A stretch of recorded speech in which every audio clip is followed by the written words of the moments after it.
Salam, hormatly watandaşlar.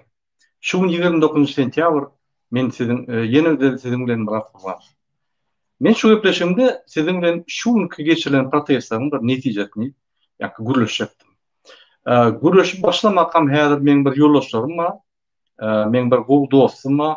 Onu adyna aýtjakka häzir gelir. Şolardan bir gün protest etmese ýat bilemok.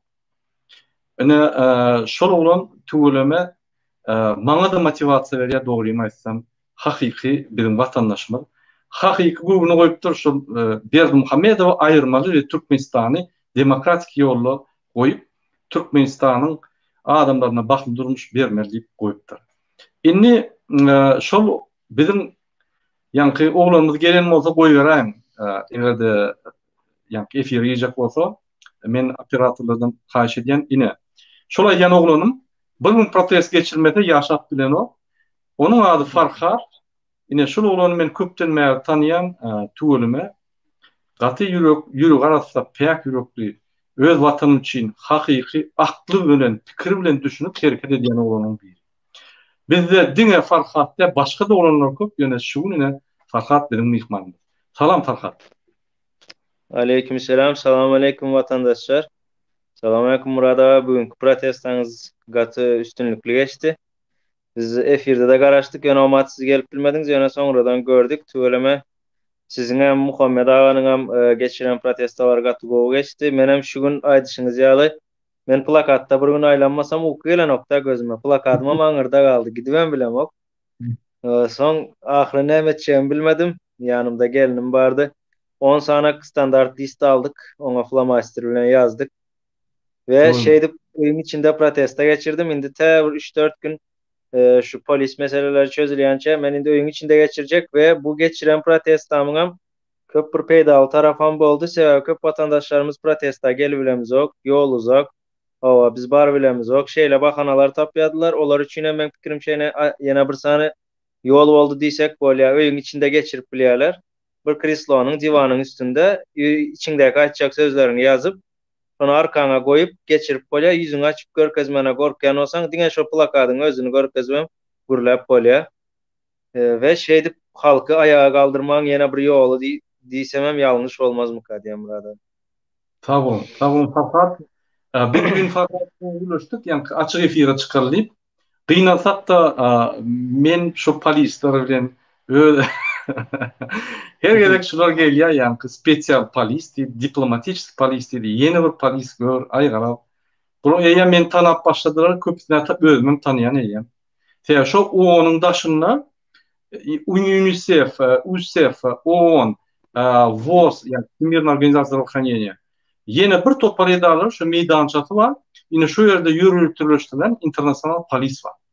Ine şuň ýa-ni brigadalar çalışýar, ine täze brigada ýapdyr. Olam tanak goýdy. Inni men her gerek şolara ýa-ni bu toran aýdan inni men görseňiz kuku diýip ýa-ni eliňizden geçiň. Durmaň.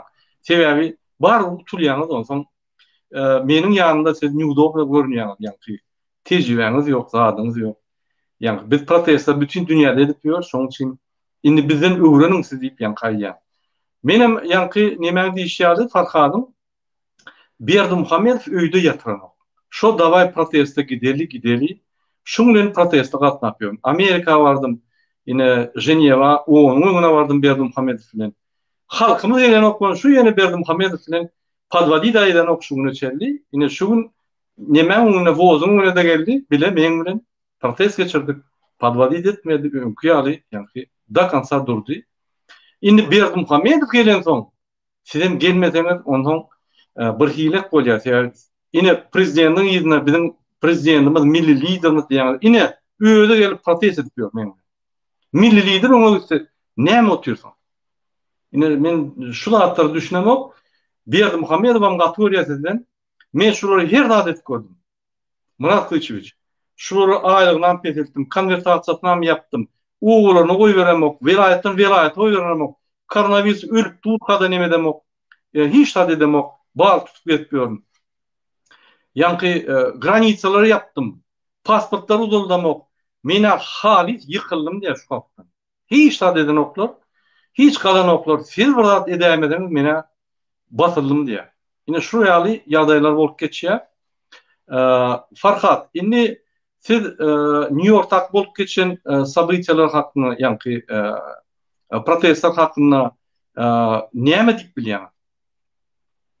Men Men internet pikirimçe gaty yine giren, ona çeli siz gürlänse men internetim durdy. Doğru. Hazır adam çevgem geliyor. Adam çevgem bugün protesta geçiripdir. Toplantı. Olam Çağırın geliyor. onu. Adam beýem geliyor. Onam Şol çağırdık.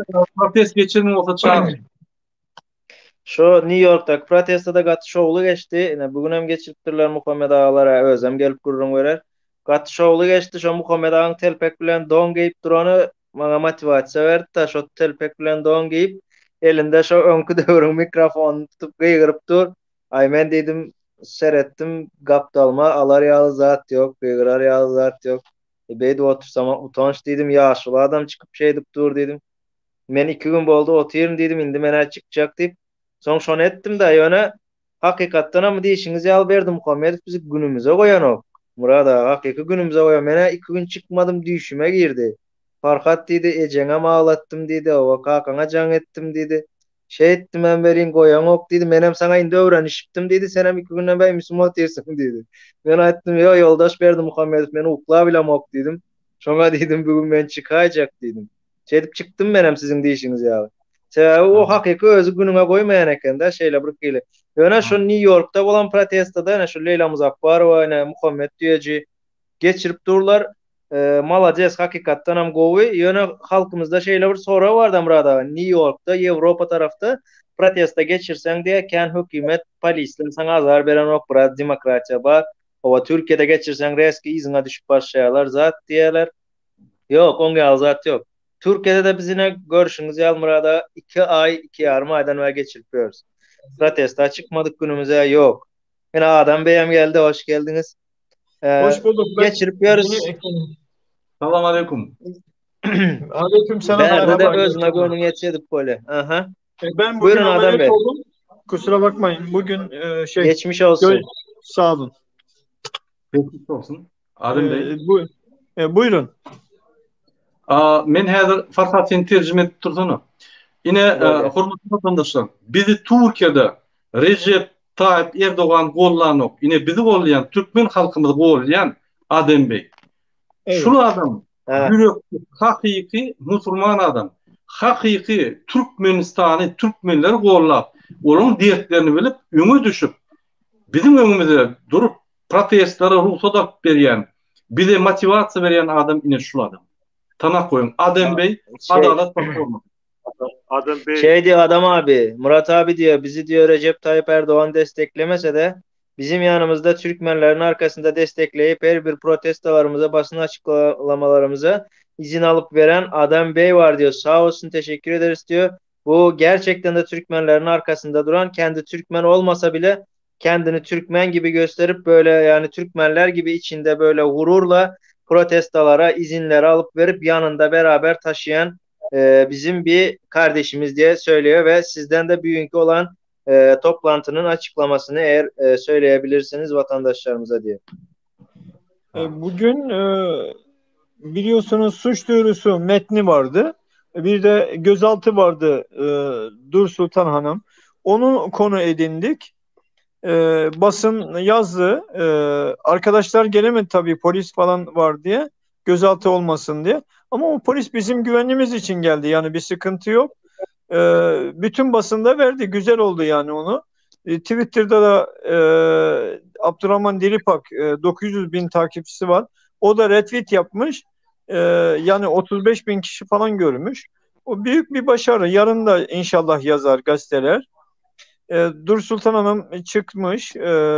İnşallah buradaki maksat diğer arkadaşların iadesini, deportunu engellemek. Asıl maksat bu. Onun için biz acil toplantı yaptık. Yani bu da siz diyorsunuz dua ve teşekkür. Asıl ben dua ve teşekkür ederim. Bu bizim imani, insani vazifemiz. Yani mazlumun dini, ırkı, dili sorulmaz. Onun için biz bunu ibadet aşkıyla sanki namaz kılıyormuş düşüncesiyle yapıyoruz. Yani bu da bir namazdır. Bu da bir ibadettir. Ben böyle inanıyorum, böyle düşünüyorum. Bu maksatla çalışıyoruz. Yani bir kişiyi kurtaran bütün insanlığı kurtarmıştır. Bir kişiye zulüm eden bütün insanlığa zulüm etmiştir. İstersen sen bir tercüme et, uzun ben Tamam. konuşmuş olmayayım. Murat ağa düşünen olsanız bolmasaydın bu diye bizim diye borcumuz diye men diye Dur Sultan Taganova diye bugün çıkıptır diye yöne diye şu tutulmalı olan 25 aktivistin diye tutulmazlığı için deport olmazlığı için spesialini bugün men toplantı ettim diye şu tayik polisler geliptir deyip aktivistler gelip bilmedi diye yani o polisler beni korumak için gelipti diye bizim toparımızı diye bu iş diye bana diye sağın tanıyal bana gerek yok diye bu iş benim öz vazifem diye sebep diye Musulmançılıkta, dinimizde, imanımızda diye bir adama kömek etmem diye namaz okanyalı hesaplanıyor diye bu benim diye borcum. Bundan sonra diye hem işe sizin arkanızda hem bir yerde yanınızda oturuyorum. Hı. Sağ olun. Köp sağ olun Evet. Adem Bey. Yine söyledim. Siz de sağ olun. Prezidentler öz arasında öz yankı argatnaşygyny edýärler öz bähwitleri bilen. Biz ine hakyky halk bizim bähwidimiz ýok, sizin bähwidiniz ýok. Hakyky iki halkyň arasyndaky dostluk, iki halkyň arasyndaky bir-birine ynamlyk ine döredi. Şol türkleriň we türkmeniň aýdyşýaly iki döwlet bir halky ine Adem Bey hakyky suud etdi. Şunu Recep Tayyip Erdogan suud etmedi, ine Adem Bey yüreği bilen Evet. yaptı. O nähili kanunlar Türkiýede bolýar. O nähili Türkiýe Türkmenistan nähili çykyş edip ine tügeleme bizi golýaňyz biz şol hakykatdan Türkiýede bir direk hökmünde görýär. Köp taňa ýakyn bütün halkymyzyň adyndan size köp taňa ýakyn. Adem Bey size diyor bu Türkiye'de Recep Tayyip Erdoğan diyor destek vermese de diyor iki devlet bir millet kelimesini diyor şu günde diyor bizim Adem Çevik abimiz diyor tam yerine getirdi diyor. Onun için çok teşekkür ederiz diyor. İki devlet bir millet diyeni bir de Türkiye'de kanunların çalışandığını, Türkiye'de kanunların vardığını yine bir kere açıkladı diyor. Ve Türkiye, Türkmenistan gibi diktatör bir memleket değildiğini yine bir kere diyor ortaya çıkartmak için Adem Bey yanımızda durdu. Onun için milletimizin, devletimizin, bizim Türkmen halkımızın adından diyor çok çok teşekkür ediyoruz diyor. Estağfurullah. Sağ olun, var olun. Görevimiz. Adem Bey, ine şu gün biz mena Jenevada bütün dünya sağlık goraýyş guramanyň öňünde OMS diýär, Organizasyon Mondial de la Santé. Şoň öňünde protest etdim. Şu gün New York'ta ine bizim vatandaşlarymız 42-nji sessiýa, ýani adam hukugyny goraýan boýunça bütün dünya milletler guramasynyň 42-nji sessiýasynyň öňünde ine bizim vatandaşlarymız çykyş etdi. Ine şu ýerde Farha Adam İstanbul'da öz tamyna ýanky plakatlar goýup çykyş etdi. Biz duramyk. Biz Türkmenistanyň ýagdaýy ütkinçe da kansa gidýär, soňuna çelle giderse Türkmen halkyna kömek etmeli bolsa soňuna çelle gider. Size köp sag bolun, bize kömek edýäningizde, ýani watanymyzy, halkymyzy gorap, halkymyza kömek edýäningizde, Türkiýede kanunlaryň işleýänini görkezýäningizde köp sag bolun. Bizim Türk döwletini dogan ýaly görýär. Biz Türk döwletiniň bu ýagdaýda garaşamyz ýokdur. Biz Türk döwletine gatynan ýadygan. Ýöne soňky wagtda bolup geçýän zatlar bize şoka goýýar. Şoň üçin ine siz şonu ýene-de ýerine goýýaňyzda bize Türkiýede kanunlaryň ýürýändigini, bardygyny suwd edýäňiz. Ol bizi beğendirýär.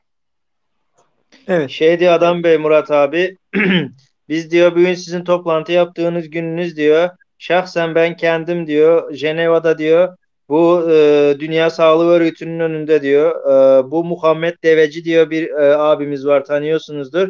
Evet, o da diyor evet. New York'ta Birleşmiş Milletler'in diyor 48. kongresi geçirilecek yerinde, yani Birleşmiş Milletler'in binasının önünde diyor. Ben de şimdiki gördüğünüz oturduğum evde dışarı sokağa çıksam zaten yakalıyorlar diye burada plakaları açtım. Burada protest yaptım. Üçümüz üç yerden protest yaptık diyor. Ama diyor yine de diyor biz Türkleri, Türk kardeşlerimizi çok seviyoruz diyor. Eskiden de seviyorduk diyor. Ama diyor biz şimdiden diyor Türk kardeşlerimize bazı konularda diyor güvenimizi biraz diyor eksilttiler diyor. Çünkü biz Türk kardeşlerimizden böyle polis yakalama, böyle suçsuz yere götürme, böyle kanunsuz yere çevirme işlerini hiç beklememiştik diyor. Son zamanlar güvenimizi biraz arkaya attılar diyor. Ama yine de sağ olsun, teşekkür ederiz Adem Bey diyor. Bu şeylere bakmadan diyor Türkiye'de yine kanun vardığını, Türklerin, Türkmenlerin yanında durduğunu yine bir kere ispatladı. Onun için de size teşekkür ederiz. Allah sizden razı olsun diyor. Şimdi men buyurun. bir arzum var Adem Bey. Ne Buyurun. deyip bolsa benim yankı Türkiye girmek qadağanlığı ayırsalar senin bilen bir etlendik yerde İstanbul'da ya başka yerde Türkiye'de protest yapıp hem Türk arkadaşlarımızı hem Türkmen vatandaşlarımızı qoğurlardık. Bir arzum var. Ne deyip bolsa şol arzuma yetebilsem armağanım yok başka.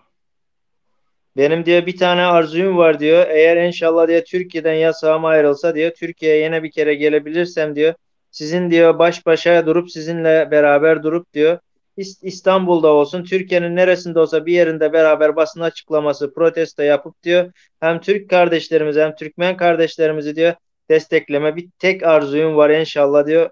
O arzuyumuzu İnşallah. beraber hallederiz diyor. İnşallah. Şimdi kalıcı şeyler yapmamız lazım. Mesela bir panel, bir sempozyum, bir seminer böyle kalıcı, bilimsel, akademik, bir üniversiteyle belki ortak olabilir. Bunu şu anda planlamamız lazım. Bir de hani Türkiye devleti en azından bizim çalışmalarımıza destek olmasa da engel olmuyor. Bunu da ben destek gibi değerlendiriyorum. Ayrıca bizim Türkiye'de hem sivil toplum örgütleri yani cemiyetler, dernekler, sendikalar, partilerle çok sıkı diyalog olması gerekir. Hem de medya, mesela yurt dışı medya, Türkiye medyası, onlarla ilişkimiz olması lazım. Dünyada bir kanun var, fizik kanunu. Kuantum kelebek etkisi. Mesela aynı anda bir eylem yaparsak, aynı anda bir etki verirsek, o zaman bütün dünyayı sallayabiliriz. Onun için bizim medyayla ve bütün cemiyetlerle çok sıkı ilişkimiz olması lazım. Ben bunu yapmaya çalışıyorum. Sizin adınıza da yani bu sesi duyurmak gerekiyor.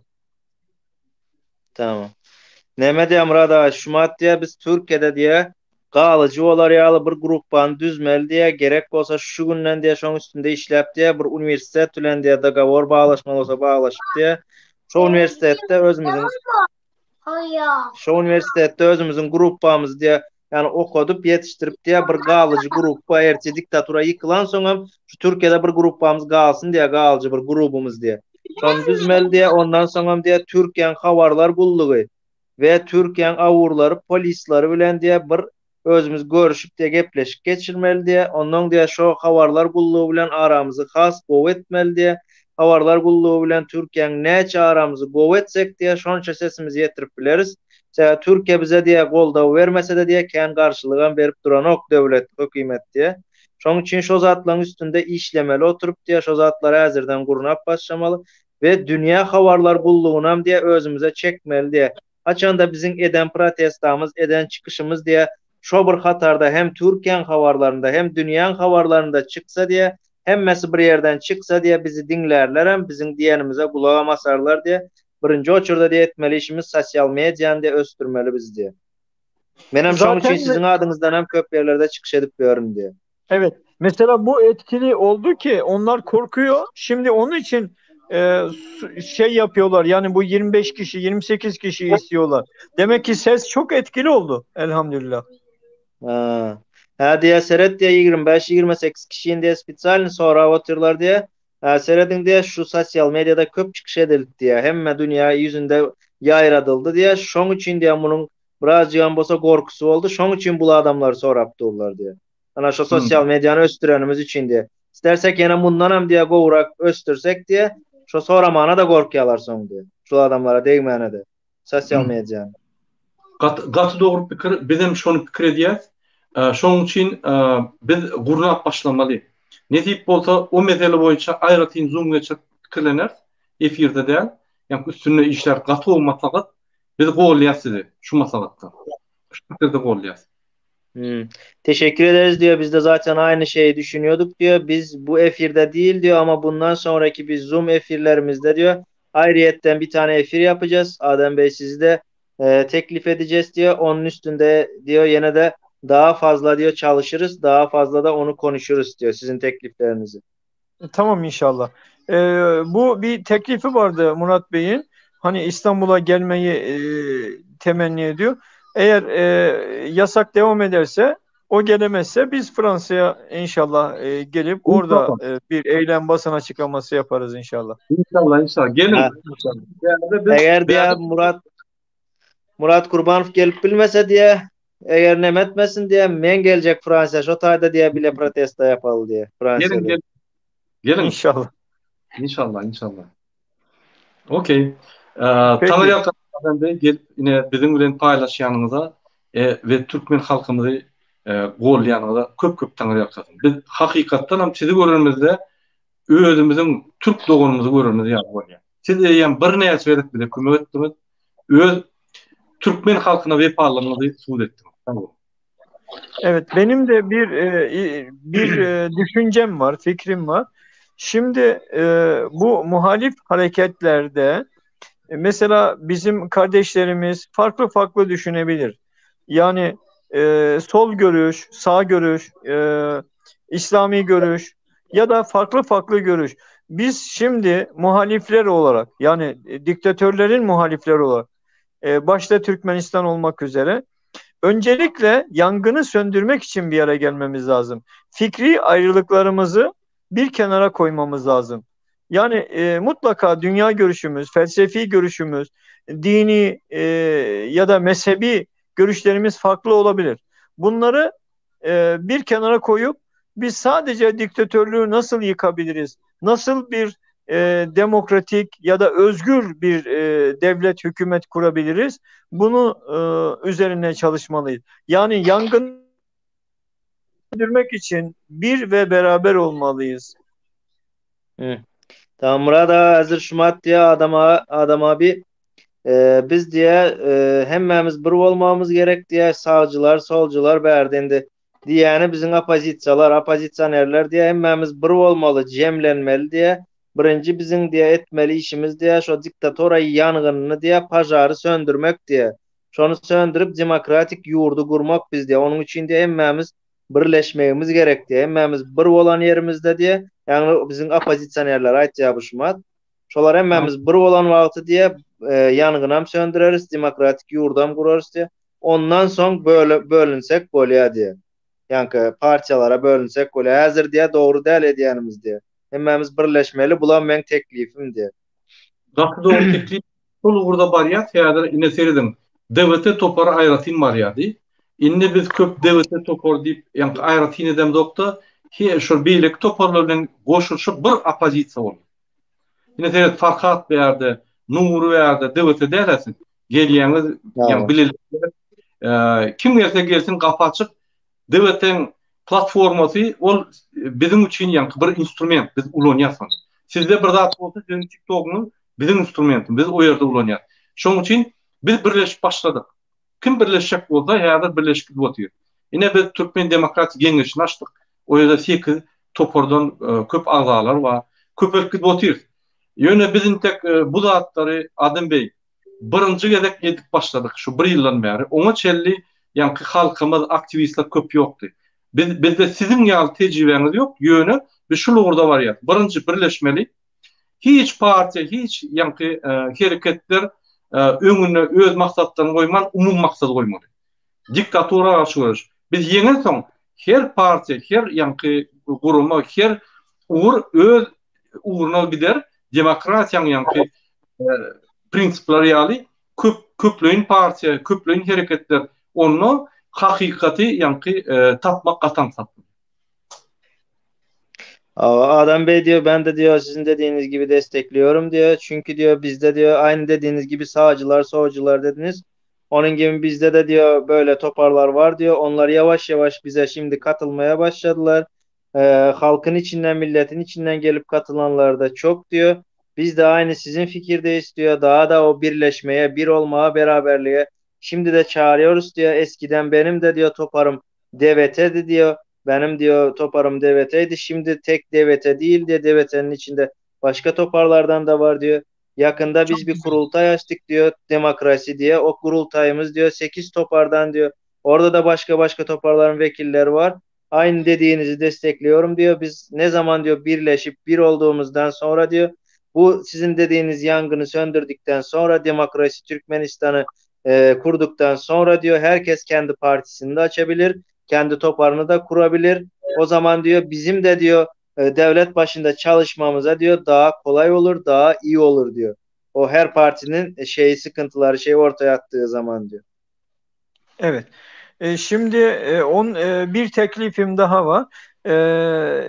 Bizim daha güzel, daha etkili çalışmak, daha bereketli ve tesirli olmak için gölge hükümet, gölge baş kurmak lazım. Böyle bir örgüt şeması, yani Kültür Bakanı, İçişleri Bakanı, Dışişleri Bakanı, Başbakan diye böyle görevlendirme yapmak lazım. Bu da insanda aidiyet olur, daha etkili olur. Bunu tercüme ettikten sonra bir şey daha söyleyeceğim. Buyurun.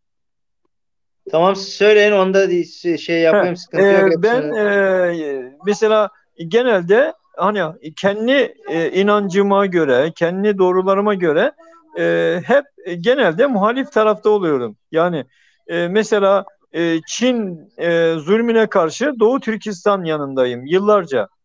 E, Rus zulmüne karşı Çeçenlerin yanındayım. Kadirov, Putin'e karşı. Hatta 3 tane dernekte aktifiz yani. Yine işte Özbek diktatörlüğüne karşı mücadele ettik yıllarca, ediyoruz halen de. Tacikistan'da öyle. Muhittin Kebiri veya Grup 24 muhaliflerle birlikteyiz. Özbekistan'da Muhammed Salih'le birlikteyiz. Ee, Yani sizde de böyle. Yani bu benim e, doğru gördüğüm, hani zulüme karşı mazlumun yanında olma şiarım.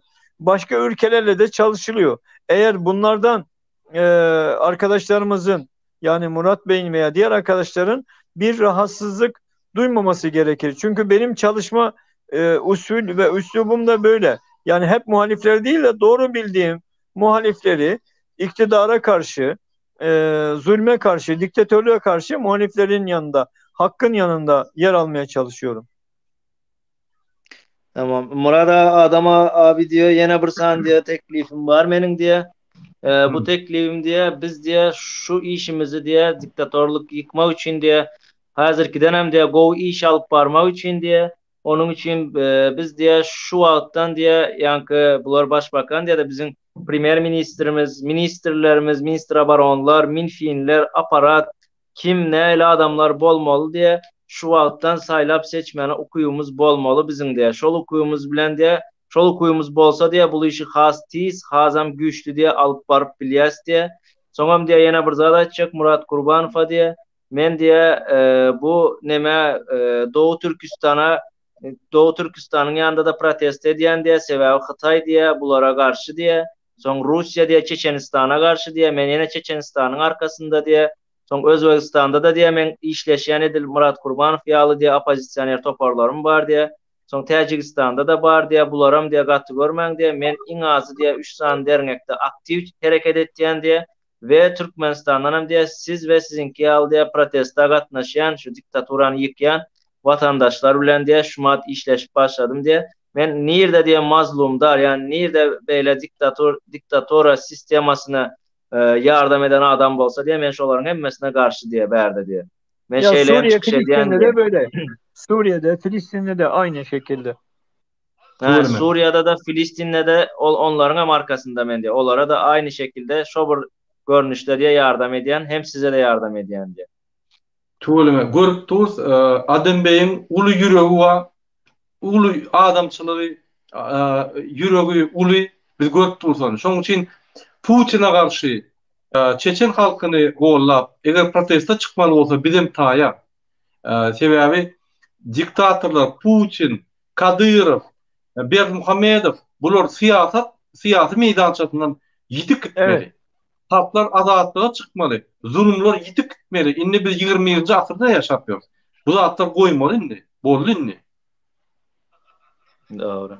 Biz diyor eğer Hatta de Putin'e karşı Kadirov'a karşı bir protestosu varsa Adam Bey'in bir basın açıklaması varsa diyor biz de yanındayız Adam Bey'in diyor. Böyle diktatörler diyor sizin saydığınız diktatörlerin hepsi diyor artık diyor bu zamanda bu 21. yıllıkta diyor 1000 yıllıkta diyor bizim yanımızda olmalı değil bizim aramızda olmalı değil onların kaybolma için biz de Adam Bey'in yanında destekçi istiyor. Allah razı olsun. Çok sağ olun. Çok sağ olun. Dua ve Evet. teşekkür ederiz. İnşallah Teşekkür ederim. inşallah tekrar görüşelim sık sık. Benim de Cuma gün bir Doğu Türkistan'da soykırım var diye basın açıklamamız olacak. 41 Nisan'da yani Türkçe, Fransızca, Ermenice, Rusça, Japonca her dilde 41 Nisan yaptık. Onu okuyacağız. İnşallah bu duyuru, tanıtım, katılım konusunda da sizlerden destek bekliyorum. Hayırlı akşamlar Tamam. diliyorum. Çok sağ olun, var olun. Çok sağ olun. Eyvallah. Teşekkür ederiz. Sağ olun. Deme diye 5. gün diye şu önümüzdeki 5. gün diye Doğu Türkistan'ın adından diye protestamız var diye şu protestada diye 41 dilde diye övürdük diye tekstler 41 dilde okunacak diye Fransız, Japon, Alman hemme dilde diye. Sizden hem eğer vaktiniz bolup gelip bilýäniniz bolsa Türkmenlerden hem yanımda bolmagyny isleýän diye. Bolya. Men aydan aktivistler aydan gatnaşarlar hökman. Biz gollap durmaly. Adam Bey Allah razı olsun. beýleka demokratiya, zulüme karşı adamlar gollap durmaly. Her zaman yanınızdayız Adam abi. Sağ olun, var olun. Teşekkür ederiz. Ferhat Eyvallah. kardeşim Biz sana da teşekkür ederiz. teşekkür ederiz. Diğer arkadaşların yazısını okuyamıyorum. Gözümde biraz sağlık problemi var. Tamam. Biraz okuyamıyorum. Kusura bakmayın. Dua beklerim Estağfurullah. hepinizden. Ve ev halkına dua ve selam ediyorum. Ferhat da evlenmiş. Hayırlı olsun, mübarek olsun. Eyvallah. Çok sevindim. Çok Teşekkür sevindim. ederim. Oldu. Görüşürüz. Sağ olun. Bana müsaade. Hayırlı Görüşürüz. akşamlar. Tamam. Sağ olun. İyi canlar olsun. İyi akşamlar. İyi geceler. İyi geceler Adam abi. Tamam. Biz devam edelim. Yine hurmatly vatandaşlar, yine Farhadam öýlenni. Eger siz Farhady gutlajak bolsaňyz, şuraya znaçok goýun. Hemme. Yine men goýýan znaçok. Malades Farhad. Realkasın Murad abi. Bir aktivist bilen tanışıp yine durmuş gurya. Bir Türkmen maşgala durmuş gurup bir Türkmen maşgala köpölüp ýa-ni halkymyz artyr ýaşulatyr. Biz gaty bolýar. Sağ olun. Indi yine de bizimle protest edip gören haramdağın yankı meselesine gelelim. Ferdim, men häzir size bir misal görkezeyim. Şu ýerde Jenewada bolup geçen zatları şol misal hükmünde görkezeyim. Eger siz protest geçiriňizde şu ýal zatlara duşsaňyz, film nähili hereket etmelilerine mümkin size kömek bolsunlar. Yine men şu gün bärik geldim, Jenew'a geldim. Gece treni oturup 14.00'da meriýadan ýanky jaň edip ruhsatyny aldım. Ýene bir gedek mundan öň bir gün öň ruhsat iýerdim ýanky e-mailden. Maňa ruhsat berin men wozum öňünde ýanky bütün dünýä saglyk saklaýyş guramaň öňüne çykyş etjekdi. Adinoşny piket diýilýär, ýeke özüm plakat bilen çykmany bütün dünyada, diňe Türkmenistanda bütün dünyada istendik yerine çıkıp bilýär. Ine men şol öz hukumy, hakymy bulardan sordum. Olar diýdi, sen bizden sorma, däl isten yerine çıkıp bilersin, problema ýok. Ýöne biz düşdük, sen çykjagyň, problem ýok. Kyn görmede şu ýemail, şul ýemail adresy iýer polislara, şular habardar bolsun. Ýöne keypine geçende kelleň atlasyn diýip. Men olara diýdim. Indi men bardym Woza. O 14.00 töwere bardım Woza. Ýanky şo ýerde öňünden plakatlaryny geýip alyp ahranaň öňüne özüm bardym, ýani sekretariýada. Ahrana var, ýani sekretar var şahta. O ýerde bütün dünýä ýanky adamlar var, vekiller var we o ýerde terrorizme garşy beýleki, ýani sekürt tarapdan berk de o ýerde. Barıp aýtdym ne şeýle. Olaň tas ýüregi durupdy. Bu ýalda ömrüne bolup görmedik. Bütün ömrüne Wozum öňüne bir adam gelip görmedik. Ilaytada Türkmen. Ene men aýtdym şu mesele boýunça fransuzça düşündürdüm. Onu gen gördü. O zaman ol diýdi, ýa security diýdi, men sizi şul protest etmeyene ruhsat berbilem ok diýdi. Men o adam ýa düşündüm. Bu geldim ruhsat ama yönese duýdurýan ine garşyňyzda duran gürülecek gel şu işten çykýan adamlar seyretsin. Türkmenistanyň problematy görsün, öz başlyklaryna ýetirsin, öz başlyga komissiýa bersin Türkmenistan. Men düşündürdüm. Ine mesela için Avrupada bir nalog tölemese başka bir üstüne yazıp bir nalog aýdýar, ine şu ýerde problema var. Ine şu adam ýa-ni kanunlar bolýar, nalog tölenok men töleýän diýip aýdýar. Ine şuraya men size geldim. Ine aýdýan şu bütün dünya saglyk goraýyş sistemasyna Türkmenistan sizden maglumatlar gizlep, öz halkyny öldürüp ýatyr, koronavirus ýok. Siz hökman şu planetada epidemiya serdiýän bolsa Türkmenistanda serdiýän diýip aýtdym şolga. Bular ýa-ni security bilen daşary çykdyk. Bastian diýip bir oglan, ýa-ni ýerli halkdan. Onuň görüşdik. Ol mene näme etjegimi bilemok, men düşünýän ýagdaýyma diýe ýöne saňa ruhsat bermiljek. Menim plakatlarym eýem protest gidip durdy, düşünen o. Aýtdym, "Daway polis çağır. Saňa da düşündürsin, maňa da düşündürsin. Eger men hakym ýok bolsa men giderim." Ýöne ýa-ni artikly, ýa-ni statýalary maňa görkezdiňde düşündürdim. Bul ýa-ni internasional polisiýa çağırdy. Ýa-ni şul OON, WOZ, ýa-ni bütün dünya saglyk goraýyş guruma, UNICEF, bir topar ýa-ni bütün dünya gurumalaryň toplumy ýürüýän teröristlerden internasional polis var. Şol gelip öňkülerine tanıyan täze bir gada bolansoň geldi, ay pasportum alıp seni häzir eýdir, basar, terrorizm, vandalizm, sen ine häzir sana garşy jenaýat iş galdyr eýdi. Menim arkyny aýtdym, öňüm sizin ýa-ni kollegalaryňyz bilen gürleşdim, olaryň tejribesi PKK-ni hiç da düşünen ok, size de düşündürýän, men hakyma, men geldim, muň üstüne de men razışýan aldım, ruhsatlar aldım. Bilmeseňiz siz hakyky polisiýany çağırın, bolmasa siz düşüneňiz ok. Olam häzir garaş seni akderler, biz yapar, seni gün jenaýaty terrorizm diýip beýärde hakyň ýok. Bu hususy ýer diýdi. Men onu düşündürýän. Egerde WOZ hususy bolsa, şonu açan adam, ýa-ni kim bolsa, şonu maňa getirin, men şoňa gürleşerim. Ele, ýa şu hususy edara bolýan bu. O zaman ol ýalňyşyna düşdi. Ýok, bu hususy edara däl. Men onu düşündürdüm, bu jemgyýet edara. Bu hiç kiminki däl. Bütün dünýäki üýüşüp bir karara gelip bu jemgyýet edara. Ine bilmeseňiz internetten urup görüň, şo ýerde ýa-ni düşündürüş bardyr. Ha, ýalňyşlyk diýe. Bu hususy territoriýada şu edara ýerleşýär. Şoň üçin sen gelmäne hakyň ýok.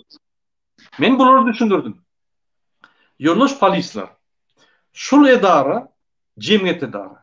Şul edaram iş wagty diýmek jemgyýet wagty. Ine adamlar giyip geçip dura, geçýär. Näçe olardan toraňda hususy ýere, ýa ruhsatsyz ýerler. Diýmek şu jemgyýet edara hususy ýerde bolanam bolsa, ýa-ni iş wagty 8-den ýa 9-dan 18-de çelli şul jemgyýet yer bolýar. Ine men şu jemgyýet ýere geldim, ýöne 18:00-da şu jemgyýet edara yapılan wagty men şu ýerde dursam, onu men hususy ýerine ýa-ni şul adama şeket ýetirýän diýip hasap edilýär diýip düşündürdüm bulara. Ay häzir polis geler, saňa garşy ine saglyk goraýyş sistema iş turýar, polisiýa iş turýar, eýdir getirdi, geldi. Polis geldi. Polis aýlanıp gördü, hiç ýerde znak ýok. Ýa-ni şu ýerde, şu hususy territoriýa şu ýerde ýa-ni protest etmek gadagan, ýa bir zat etmek gadagan diýip ýazylmaly we oň artikly ökülmeli. Haýsy statýaň esasyna. Ýok. Ol polis bular gönaýdy. Dedim, hiç hili hakyňyz ýok, muňa ne päsger bermäne, ne de şul adamy ýa-ni üstüne arda ýazmany. Sen suwtda pul utar, gaýtyp pul tölersiňiz diýip. Ondan ýa-ni bir Pakistanlymy, Indiýalymy, oň tapagy ýok kimdigini düşdi, şo ýerden ýa-ni ýolbaşçylygyň bir ýeri, WOZ-yň. Düşüp, ay neme dip men bilen gürleşmän, bak polis bilen gürleşdik. Men oňa ardalarymda aýtjak boldum da, şeýle diýip, ine Türkmenistanda şeýle. Ol diňlen o. Bolýa dedim. Ine ýanky polisler muňa düşündirdi. Sizin hakyňyz ýok, zynaňyz ýok, beýleňiz ýok. Şonda ol ýanky geň berdi. Dogrudanam ýok, men bilmeýändir, goýmandyr ýadymyzdan çykypdyr diýip oňa da düşündirdi. Indi bular diýär, biz seni goý berýär, sen git ýöneşil woz, sana garşy öz edaraň içinde bir karar çykarýar, sana şu edaraň territoriýasyna gelmek gadagan. Gaýdyp gelmedi ýa. Menem dedim ýok bolanok. Siz hemme zat üçlüýäňiz aýrýaňyz. Ya da men bütün dünýä sizin bir kanun edýäňizi düşündirip siz kimdiňizi Berdi Muhammedow bilen korrupsiýa edip menem türkmen halkynyň adyndan bir guramaň lider hökmüne gelip size Türkmenistanyň ardyny aýtmana ofitsialny protest edemde gelemde siz meni gaýtyp maňa jeda edýän bolsaňyz men bu zatlary hemmeleri düşündürürüm diýip ýanky pravozащитниклар jaňa edip aýtdym. Olar ýa press-release edýär, bütün dünýä ýaýardy. Indi bular şu polajeniyda näme çykjagyny bilen. Ol internasional polisa sen bilen pişkiýaly görüşýär, gaýrat etdi men YouTube'da maskara etme, meni işden aýrarlar. Gaýrat biz sen bilen gowurluga diýip karandaglara tersine aýdýar. Indi ol Pakistanly kaç gitdi. Indi bular düşündi. Sebäbi bularda tejribe ýok, bular bolup gören ok, bular kanunlary bilen ok, sebäbi şu ýaly kanunlary talap edip gelen ýok. Hiç wagt bu ýaly ýa situasiýa bolmady. Bular han ýaly gelip ýör öz ýerlerine, habary ýok, dünýä öňünde jogapkärçilik bar, habary ýok, dünýäň öňünde şular ýa-ni hemme döwletleriň halkynyň adyndan şulara jogapkärçilik berildi. Şol dünýäde bolan ýa-ni epidemiýany kontrol edip şoň öňüni almak. Bular ýadyna çykardy şolardy. Sebäbi arşyn gelip gören, içinde korrupsiýa edip gören adamlar. Şoň üçin Ýewropada da korrupsiýa bar. Ýöne Ýewropada korrupsiýany Türkmenistanyň korrupsiýasy ýaly deňişdirip bolmaz. Gaty ulus tapawy bar. Bäýerde kiçik korrupsiýa. Bäýerde Berdi Muhammedow bular näme satyn alýar? Bir halwy berse satyn aldy bolýar. Türkmenistana baranlar restoranlara gidip gowy ýatyryp gidende bir haly tutup goýar her kime bular saýrap ýatyrlar. Ine şurýaly korrupsiýa. Şoň üçin ine şurýaly bir ýer çykyp aýtsa, gorkujagyna bular hemme zat ýadyna çykarýarlar. Derro kanun ýoluna geçýär. Ýöne Türkmenistana sen şunu aýdamda.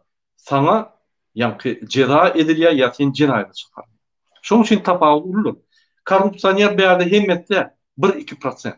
Şoň üçin olar tutup almaly.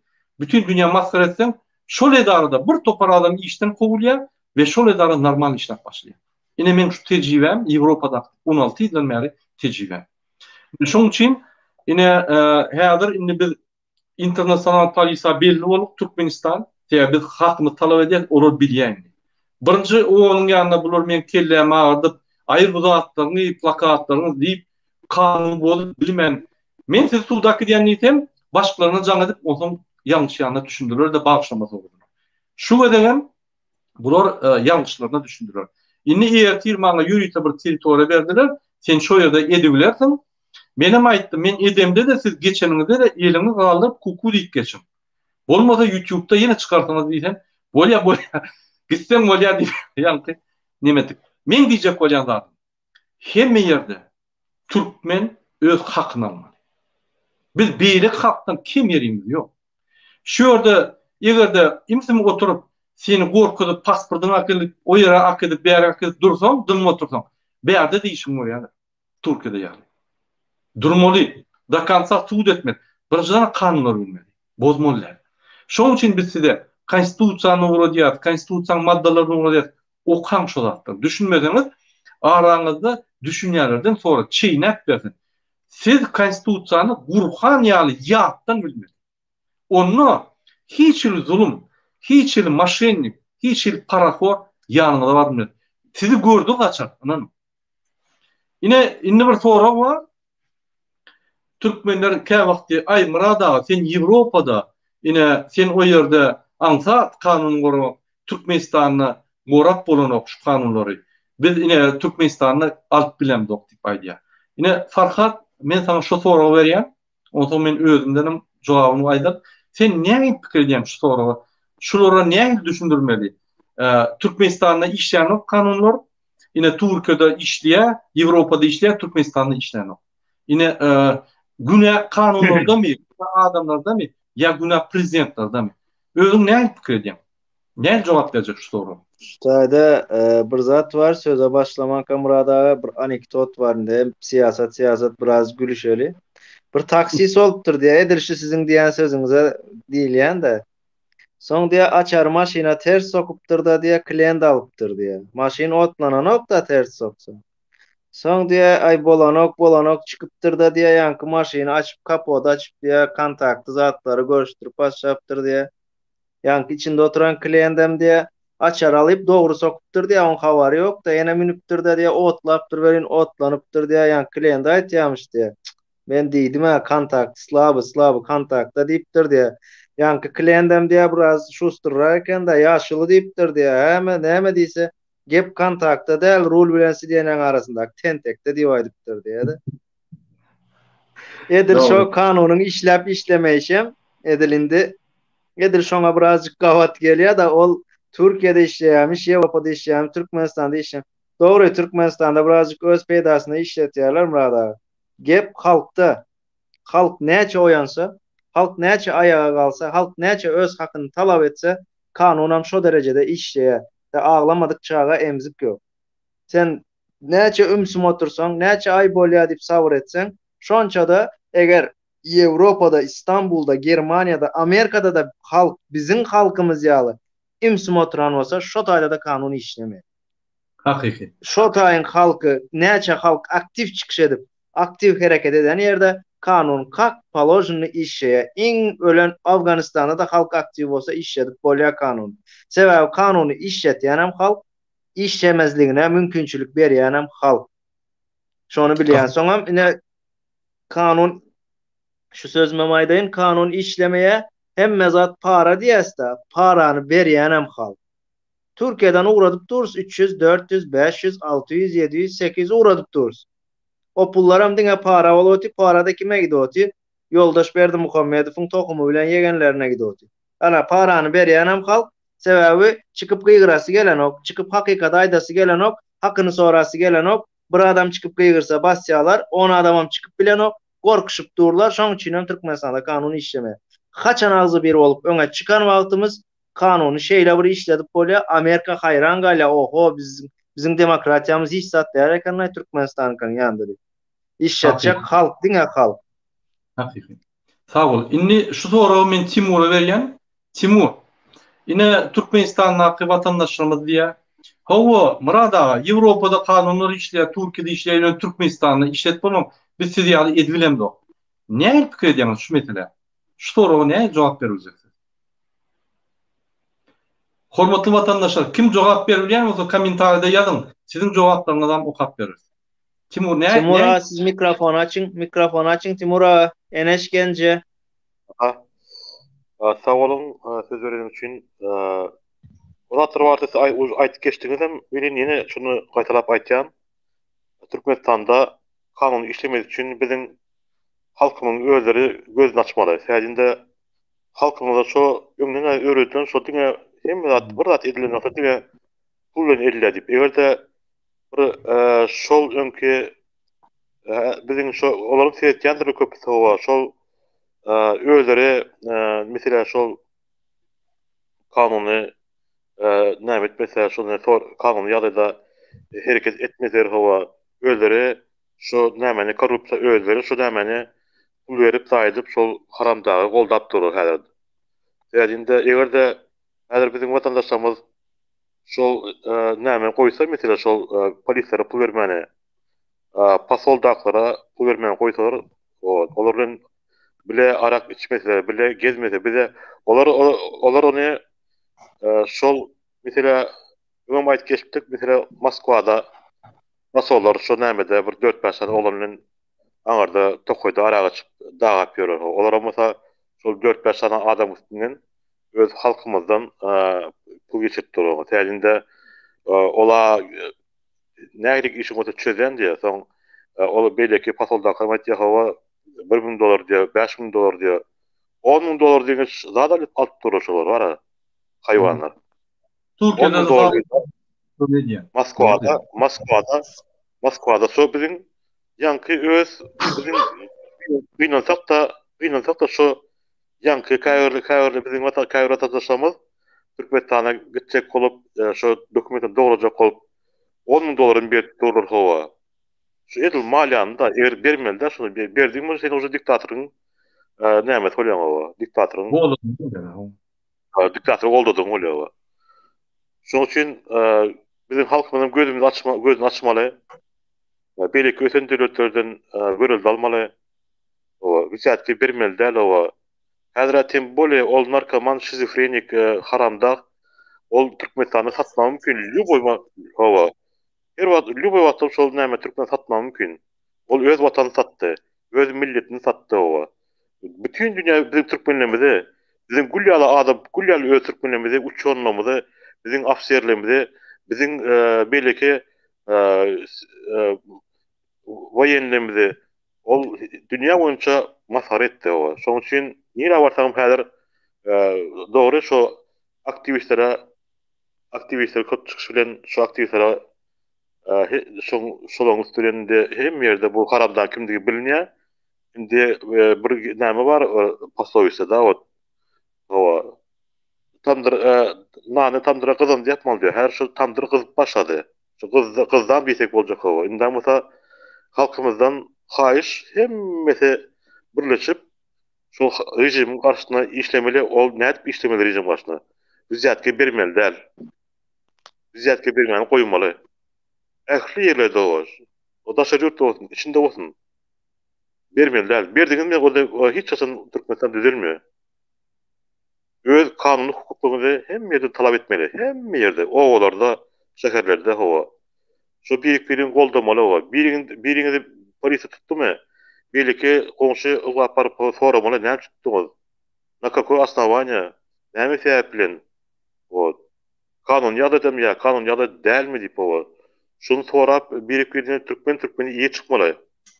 Türkmeni iýe çykmasa bolmuyor häzir. Häzir şol wagt geldi. O ayağa almana wagt geldi. Şoň üçin mota nisip bolsa men nisip çykarnam bäzi görüşjek adamlaram bar.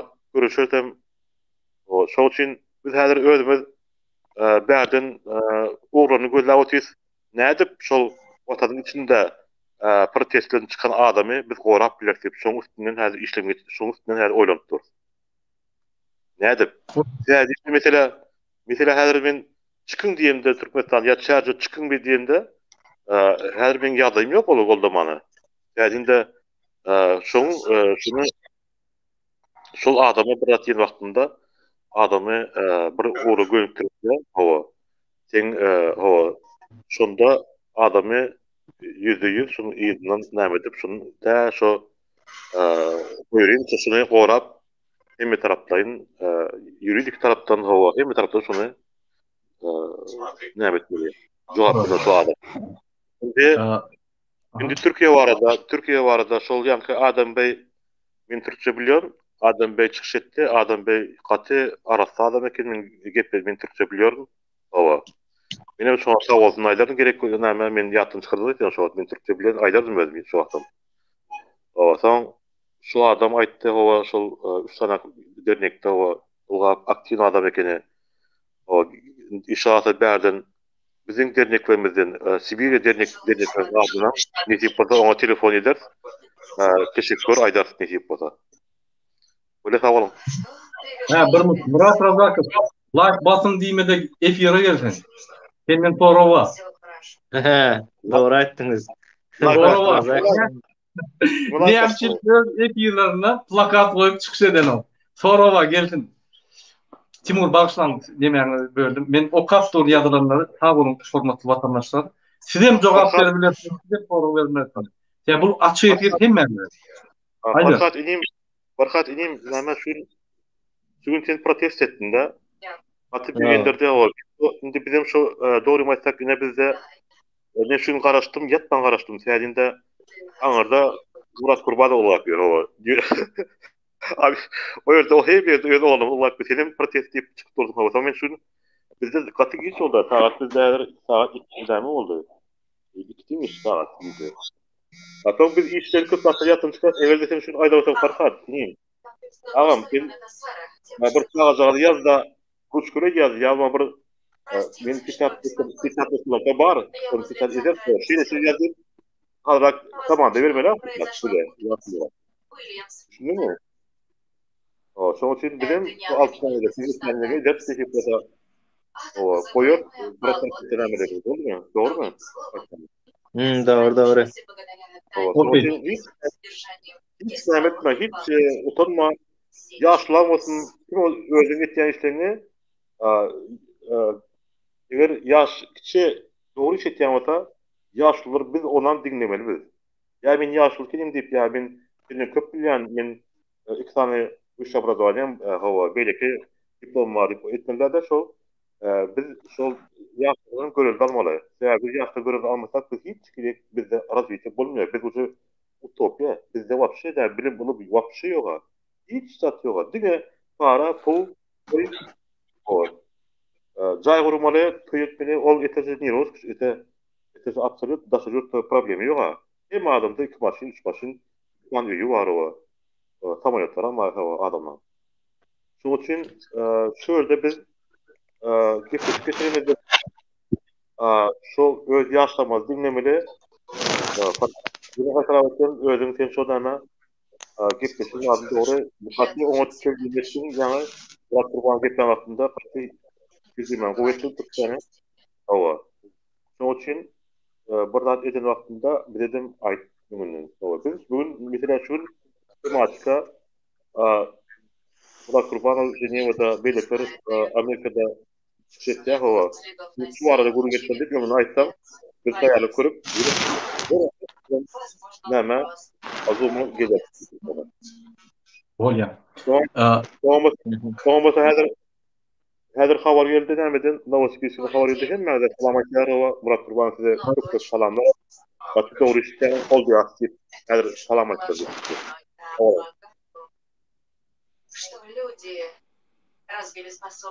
Sağ olun.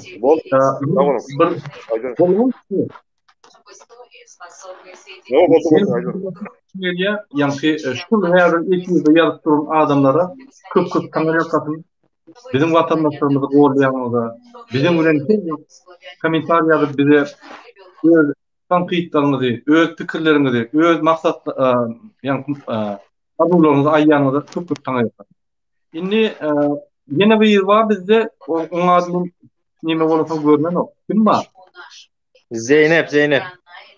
Zeynep, size söz verelim. Zeynep, yine Türkmenistan adamlar diye yine biz Türkmenistan'da kalıbilen doktora kanun işlerini Hogo size ansat, Avrupa'da, Türkiye'de ansat, yine bize kıyın.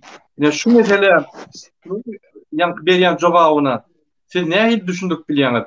Şol hakikatdan Türkmenistan'dan protesta çıkıp bolýarmy, öz haklarını gorap bolýarmy ýa ýok? Ne pikir edýäňiz? Assalamu alaikum Murat Kurbanov ve bütün bu efire katnaşçılar. Şu fikire meni cevabım ağzı bir bolup bir-birsine inançı bolsa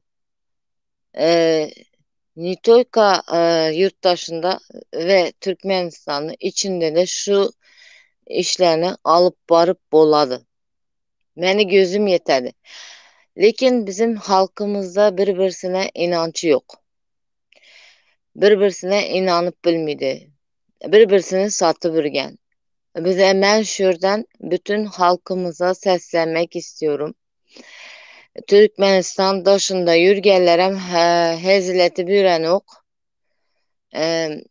Şu Türkmenistan'ın içindeki görüp yürüyen azarını %50%'ini yurt dışında da görübürtdiler.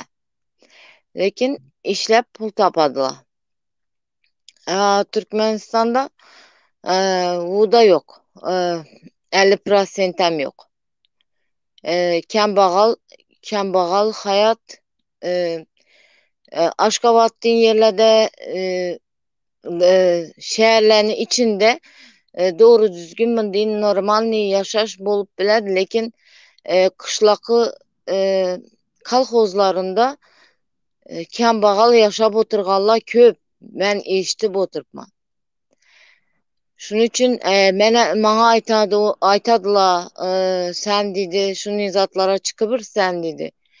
Lekin bize dedi, şurada dedi, çıksak dedi, bize ne dedi, kollayduğun adam yok dedi. Şu kollayduğun adam yok degeni, o iminli şey taraftan değil, şu halkın içinde ağzı birçilik yok da.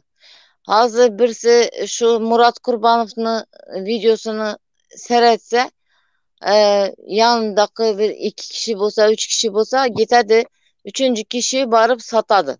Ana şunun bir zatlama da. Şunun için hemmeniz doğrusunu aytsam Türkmenistan halkını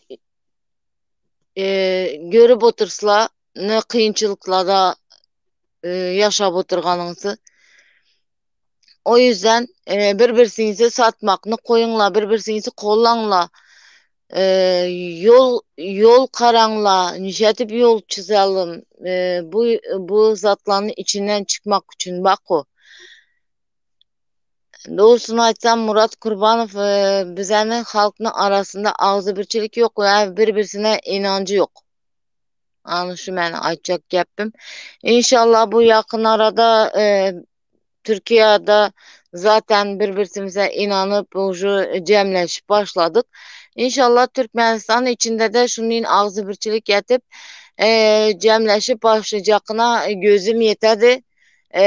Bu gidişte zaten cemleş mesele bu muydu? Açından öylediler.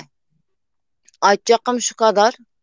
Dur Sultan'a da geçmiş olsun. Dur Sultan doğanımızda çıkıptı. Ana gördünüz mi? Korkmaka hiçbir hacet yok. Korkup bu yere giremem, bir yere giremem, vizam yok, pasportum yok demek ne? Hiçbir hacet yok. Vaktini tapkalla şu protestoya çıkan adamlarını, vatandaşlarımızı yanında vatanını seven insanlar şu gelecekini, bağalarını, çağalarını, torunlarını, aktıklarını, gelecekini oylangan adamlar hani şu vatancıların yanına koşulmakını çağırış etemen. Böyle sağ olun Murat Kurbanov, benim işten geç gelemen, vakti koşulup bilinmen, kusura bakmayın. Sağ olun. Öz Sağ pikirinizi olun, aydınlatın. selamet olun. Sağ olun. Yolumuz açık olsun. İnşallah. Enes beğendi mi sizi? Enes'e de söz verildi. Ayal maşallah hurmat koyuyor. Enes beğendi mi siz? Gülebiliyorsunuz mu? Enes Genci, mikrofonunuzu açın. Ha, mikrofonu kapatın. Açık açık. Ha, Salam. şu mesele şu. Eştilýän Ha, sedim. Gül yalı Hava işte. geliyor, gürleverin. Sizin sesiniz dine bize de haramdağı eşitliyor. Aşkıbada eşitliyor. Şoň Ay için güzel. yine sizin bir pikiriniz aydın, sizin pikirinizden gıdıklı. Yine Türkmenistan'da adamlar aydiya mıradağa. Hobura siz Avrupa'da galýaňyz, Türkiýede galýaňyz, Amerika'da galýaňyz, bizde bäze kanunlar işlenok. Biz kanunlarymyzy gorak bilemzok. Näme etmeli? Biz siz ýaly edbilemzok, ýöre bilemzok. Bizim bilen diňeşdirmäň öýleriniz diýip aýdýarlar. Şu mesele, ýa şunuň diýen jogabyny siz näme komentar berip bilýäňiz? Näil komentary berbilen komentary berjek ine şu zat. Haçan hemmemiz bile agzy bir bolup bir ýola çyksak, bizim öňümizde ýekeje adamam durmaz. Biz ana şonu öz kanunumyzam, öz ýolumyzam hemme adamymyz özümüz çyzyrt. Halkyň elinde o zat. Ýokarda oturanyň elinde däl. Häzir 5 san, 10 san, 15 san, 20 san, 100 san, 1000 san bolup hande Türkmenistanyň halky çyksylany bilen berden baralany haýsy durulýar bizim öňümizde.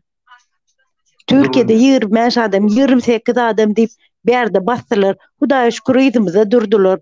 Hawa bir ara panikada kapyly bilerdik. Hemme adam bolup biler. Ýöne biz hemmemiz bir bolup, agzdy bir bolup ýola çyksak, bizim öňümizde hiç kim durup bilmez. Ine men aýtjak zatym. Bizim kanunumyzam özümüz, Hakyksa. kanunumyzam özümüz, ýolumyzam özümüz, hemme adamymyz öz elimizde biz özümüz edip bilýär tony. Soň Gatı ýetece doğru. Berdimuhamediň ýegeni, o daýdasy, oğly, o zady hiç kim durup bilmez. Şoň üçin agdy ber bolalyň. Ýani Zeyno aýdyşy gibi bir-birimizi satmaly, bir-birimiziň arkamyzda bolalyň. Barın derneğe size kömek eder elden geleni. Barın yüzlönüň, çykyň hemäňiz bir ýerik. Bir iş etmek üçin bir hatça adajyk bir zat idiňe, diňe şowur etýänler ýygydanam eýleki o komentar ýazargyz gerekkä. Arkaňyzda durun, hemmämiz bir agdy ber bolaly. Ana şo näme-de go bolar. Dursultanam geldi. Göz aýdyn. Farhat senem öýlenipsiň. Bir ýastykda garraň. O şol öýüň näme diýerler bize? Şol öýüň ody bilen ýerip külü bilen çyksyn.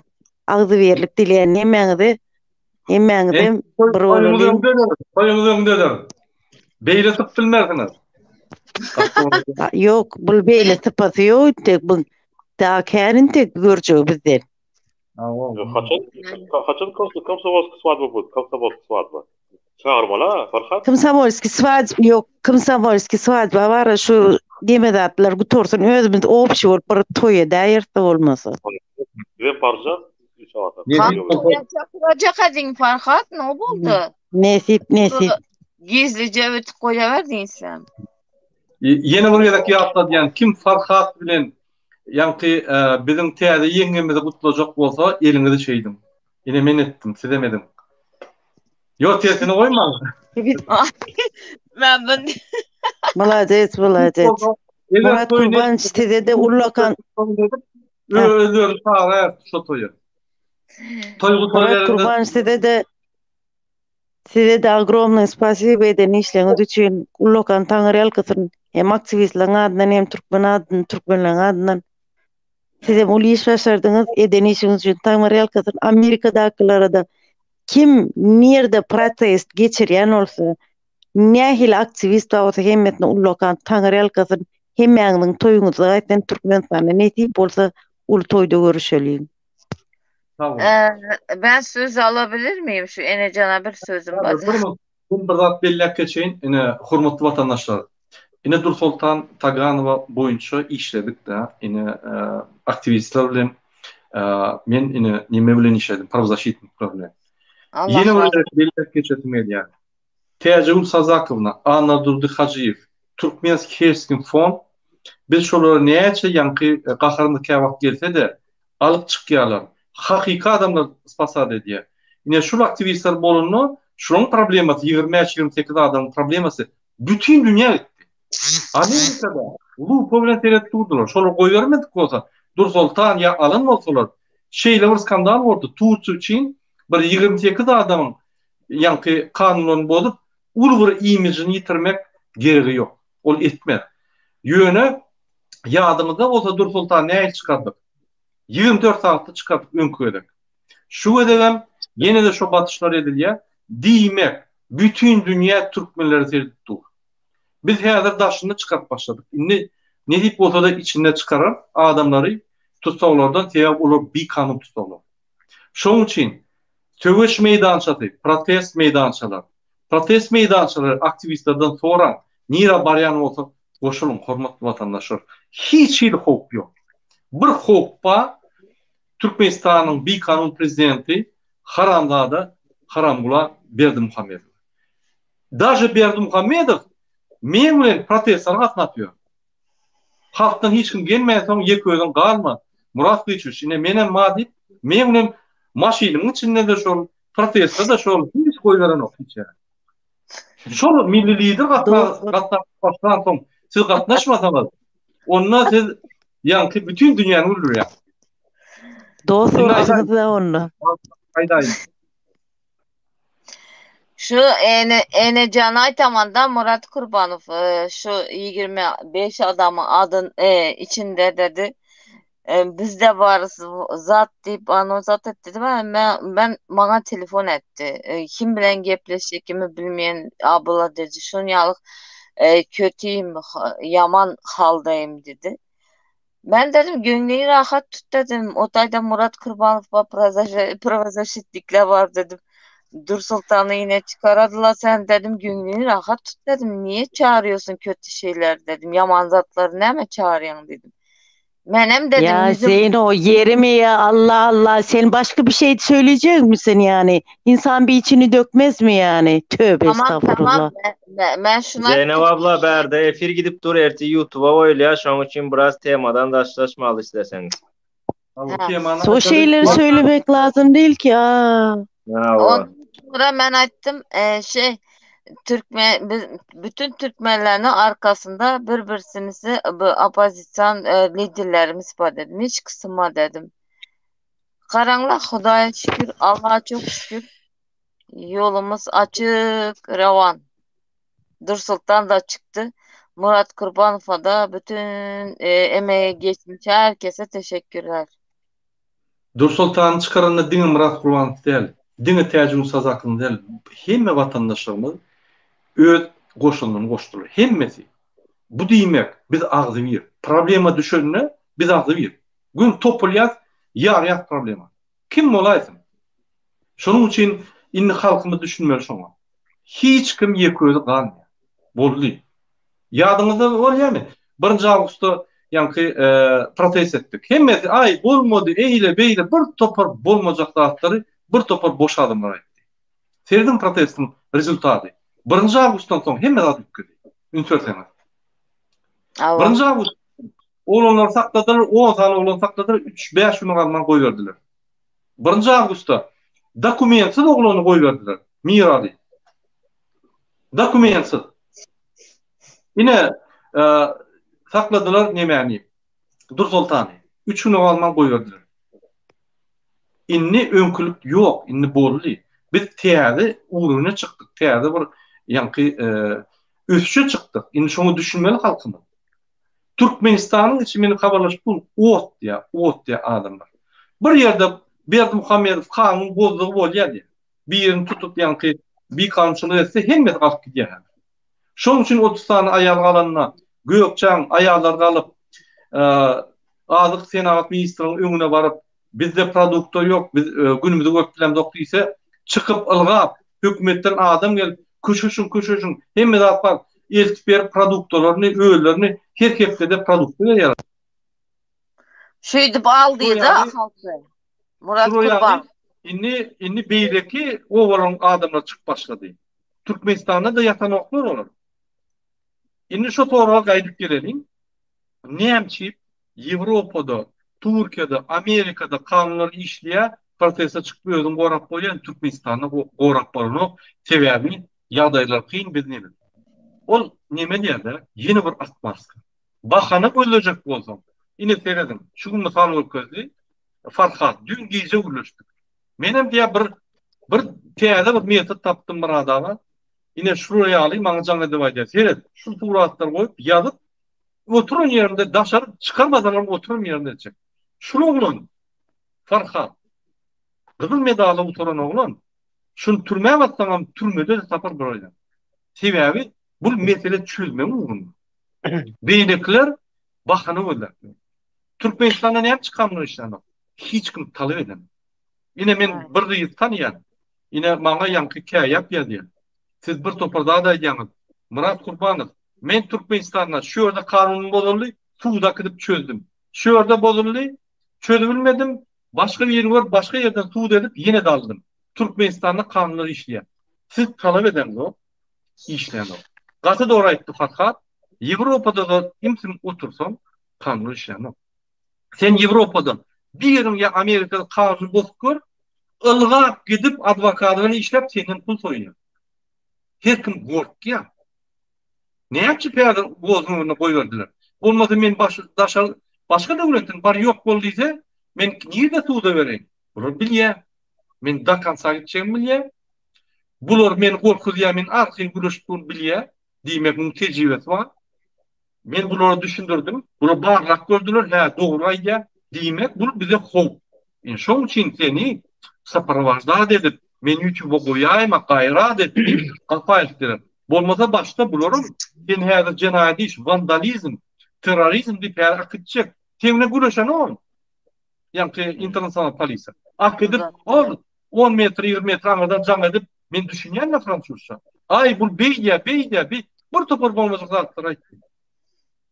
Men oturan ýerinde näme etdim? Şuruň znaçyonyny nomerini aldım. Bunu bermejek boldy. Beren ýokmy? Onuň o men her şöra jurnalist çağırýandydan berdiler. Ýazyp aldım. Kim men nime diýen bolsa ýazyp aldım. Indi diýdim siz menden dokument talap etdiňiz, men berdimmi? Hawa. Indi dokumenty görmedim. Gorkup başladylar. Biz size karşı değil zat deyip ton çalıştı. Hem de çalıştı. Şveytsariyada bular bütün dünya kurumaları korumak için seni ne mesele etmeliler? Yönü kanunu işlettirmeli. Şunun için nerede olsanız, dünyanın şu planetada olsanız şöyle kanunlar işliyor. Afganistan'da da işliyor. Afganistan'ın halkını öğren. İmzim yani Amerikanlar pul verdi mi? Parakorluğa deyip oturdular. Ana Talibanlar geldi. Parakorluğa kaçık gitti. Prezidenti dahi pulları yükleyip samolyotuna sığman kaçık gitti. Parakorluk Türkmenistan'ın şeyini vurur. Yakıyla ise Türkmenistan'ın prezidenti hep mezatlarını yükleyip sığmayandan yankı ikinci samolyotuna kaçık gidiyor. Yine o halka göre, bize göre demek bize şuun öz haklarımız gerekir. Biz görüşmedek başka onu düşündürüşü yok. Türkmenistan not değil mi? Biz sana proteste çıkmayalım ama. Şuun işin yok mu? Hekimliğe var. Menle iş yok. Türkmenistan'ın konstitusiyasyonun maddaları men yönetiyi verdim Türkmenistan'a. Şunun esasını bana satsan kömeğini verin. Men ölmeli olmalı. Men çağırılmam. Biz bir bilem yok. Biz hiç kime verem yok. Seyredim. Vozun ömrüne, dünyada bütün ömrüne vozun. Entek adam bakıyorum. Vardık. Şok oldu. Kanun bozdular. Yerine koyduk. Şimdi bütün ömrüne kim else hormat koyuyorlar. Şuraya alayım. Hekim bilen yok mu? Düşündürmeli. Bilmese şurada vermeli. KVT. Onu ve İktisadi Ministerliği. Şunun boşu şu. Murat Kurban. Siz ediniz o. O zaman bir görüyorsunuz. Ay işleyen yok bardan polis beyle diye eyle diye. Polis deymenler siz polise deymen. Neyem işleyen meğer? Men pulumdan gidiyor sana aylık. Bir yerde neyem işletiyorsun? Neyem ki pristuplukları tutan yok? Neyem ki yani oğurlukları duran yok? Neyem ki korrupsiyon tutan yok? Bana gelip neyem işletiyorsun deyip onu kovmalısın. Otuyorsanız elbette size kanunları işlemez. Elbette size haklarını vermezler. Men neyem size düşündürüyen? İnni oyunun kelleğinizi açın. Berdim milli lider Berdim Muhammedov'un gitme ozundan çıkın mı boluyum. Bizim aramızda Kasperovski var. Yine son gitme ozunu yiyin. Yine son çok dağıtla bu düşündürüyor. Murat Kurban ben zaten bileyim mi? Aydın. Kim aytacak olsa aytsın yönü bir adam aytsın son ikinci adam şeyler. He. Zeyno. He. Efendim. Ben aytacak Zeyno. Siz aydığınızsa bu gidin hakkınızı talep edin, şöydin böydin deyip de mesela ben Türkmenistan'da Daşoğlu şehrinde ama 2010 yıl ben oğlumu doğdum. 6 aylık vaktinde indi Maşkala'da sisterkemde üydeydi. O yüzden çağıma bakmaka sisterkem olan için benim işlemek zorundaydım da. Gittim hekimlike. Bizim Daşavuz vilayetinin şehir hekimlikine. Bana şonyalı dediler. Git dedi şehir hekimlikine dedi pasportun bilen dedi iş sora dedi. Ondan sonra gittim kayıt bulmak için yani iş soramaka. Pasportumu aldı. Özbek mi sen dedi bana. Hava Özbek men dedim. 6 aylık bağlanma dedim. Şunu siz yağdayımı düşündüren son. Bolya onda dedi sana dedi iş çıkan vaktinde dedi sana telefonunda telefon edip haber veririz dedi. Ben 2 yıl karaştım 2 yıl. 2 yıl karaştım. Özüm telefon etip durdum bardım. Hiç iş tap bilmedim hekimlikten. Ondan sonra Türkiye'ye geldim. Ben Özbek bolanım üçün Daşavuz vilayetinde iş tap bilmedim yani. Zeynep, Feride, dile özbek bolansaň siz Daşawda tap bilen yok. Akılda da tap bilen yok. Marda da tap bilen yok. Levant'ta da tap bilen yok. Dile Balkanlar ağzı iş. Şoň üçin siz bizim vatandaşymyz. Siz Özbekmi, siz ýa-ni Dagistanmy, siz Rusmy, siz kim bolan? Pasportuňyz barmy türkmen? Siz Ava. Türkmenistanly, borly. Şu Türkmenistanyň konstitusiyasy sizi gorýar. Sizin hakkınız. Akallapıya, Aşgabat'ta, Kuş'ta oturun prezident bilen dem hakkını. Hiç bir milligramam yankı tesirler. Yarınızdan çıkarmam. Şu yerde demek bir parakor adam sizden pul alacak olup sizi hata etmeyen yankı cevap verir sizden onu suda çekmedim. Yine şu mesele. Farkat dinleyen. Şu Avrupa'da kanunlaryň üstüne Türkiye'de işleýär, Türkmenistan'da işlemeýär diýeniňize şu gün bir hakykat jowa bir neme boldy. Bize bir sany mülteciler yani sığınmacılar o 5 ýyl aljaklaryň derneği bar diýip dernek yönlendirdiler. Şoňa soň anketa doldurup uğratdyk. Anketada ýazylýar şotaýda hukuk we jurist işgärleriň hakyny töläp bilýäňizmi diýip. Şotaýda jogap bar, ýok we howa. Soň şo nemänem pasportuňyzam barmy ýa-da ýokmy? Menem ýok diýip ýazdym. Soň birazdan telefon etdi bu. İşte siz diýdi anketany ýalňyş doldurupsyňyz diýdi. Owa şotaý şeýle ýazmaly däl eken. Soň men özüm pikirlenip diýdim-de. Men diýdim bolýa, men şonu töläp bilýän diýsem diýdim. Naprimер, men Amerikaga gitjek, oňam rasxod $15,000 bolsa diýdim. Men nirden alyp töläýin onu diýdim. Bula bir diýdim. İkinciden men pasportum pasolstwoda galdy, elimden urup aldylar diýdim.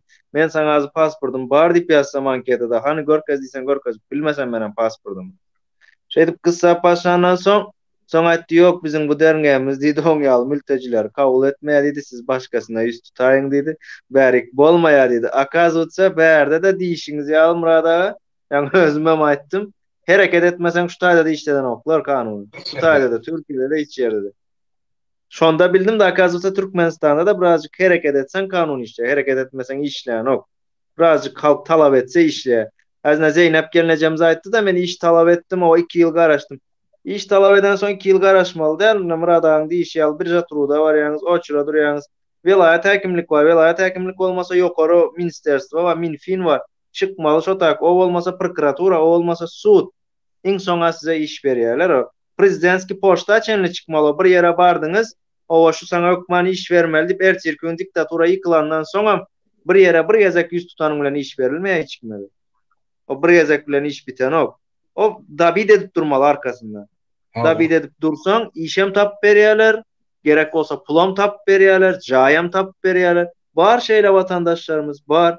Köçede galdym diýip ministerstva çenli hat ýazyp jaý alan watandaşlarymyz bar. Şu diktaturaň içinde. Dabid edip bar. Ýöne azıcık talap etmesini bilmeli.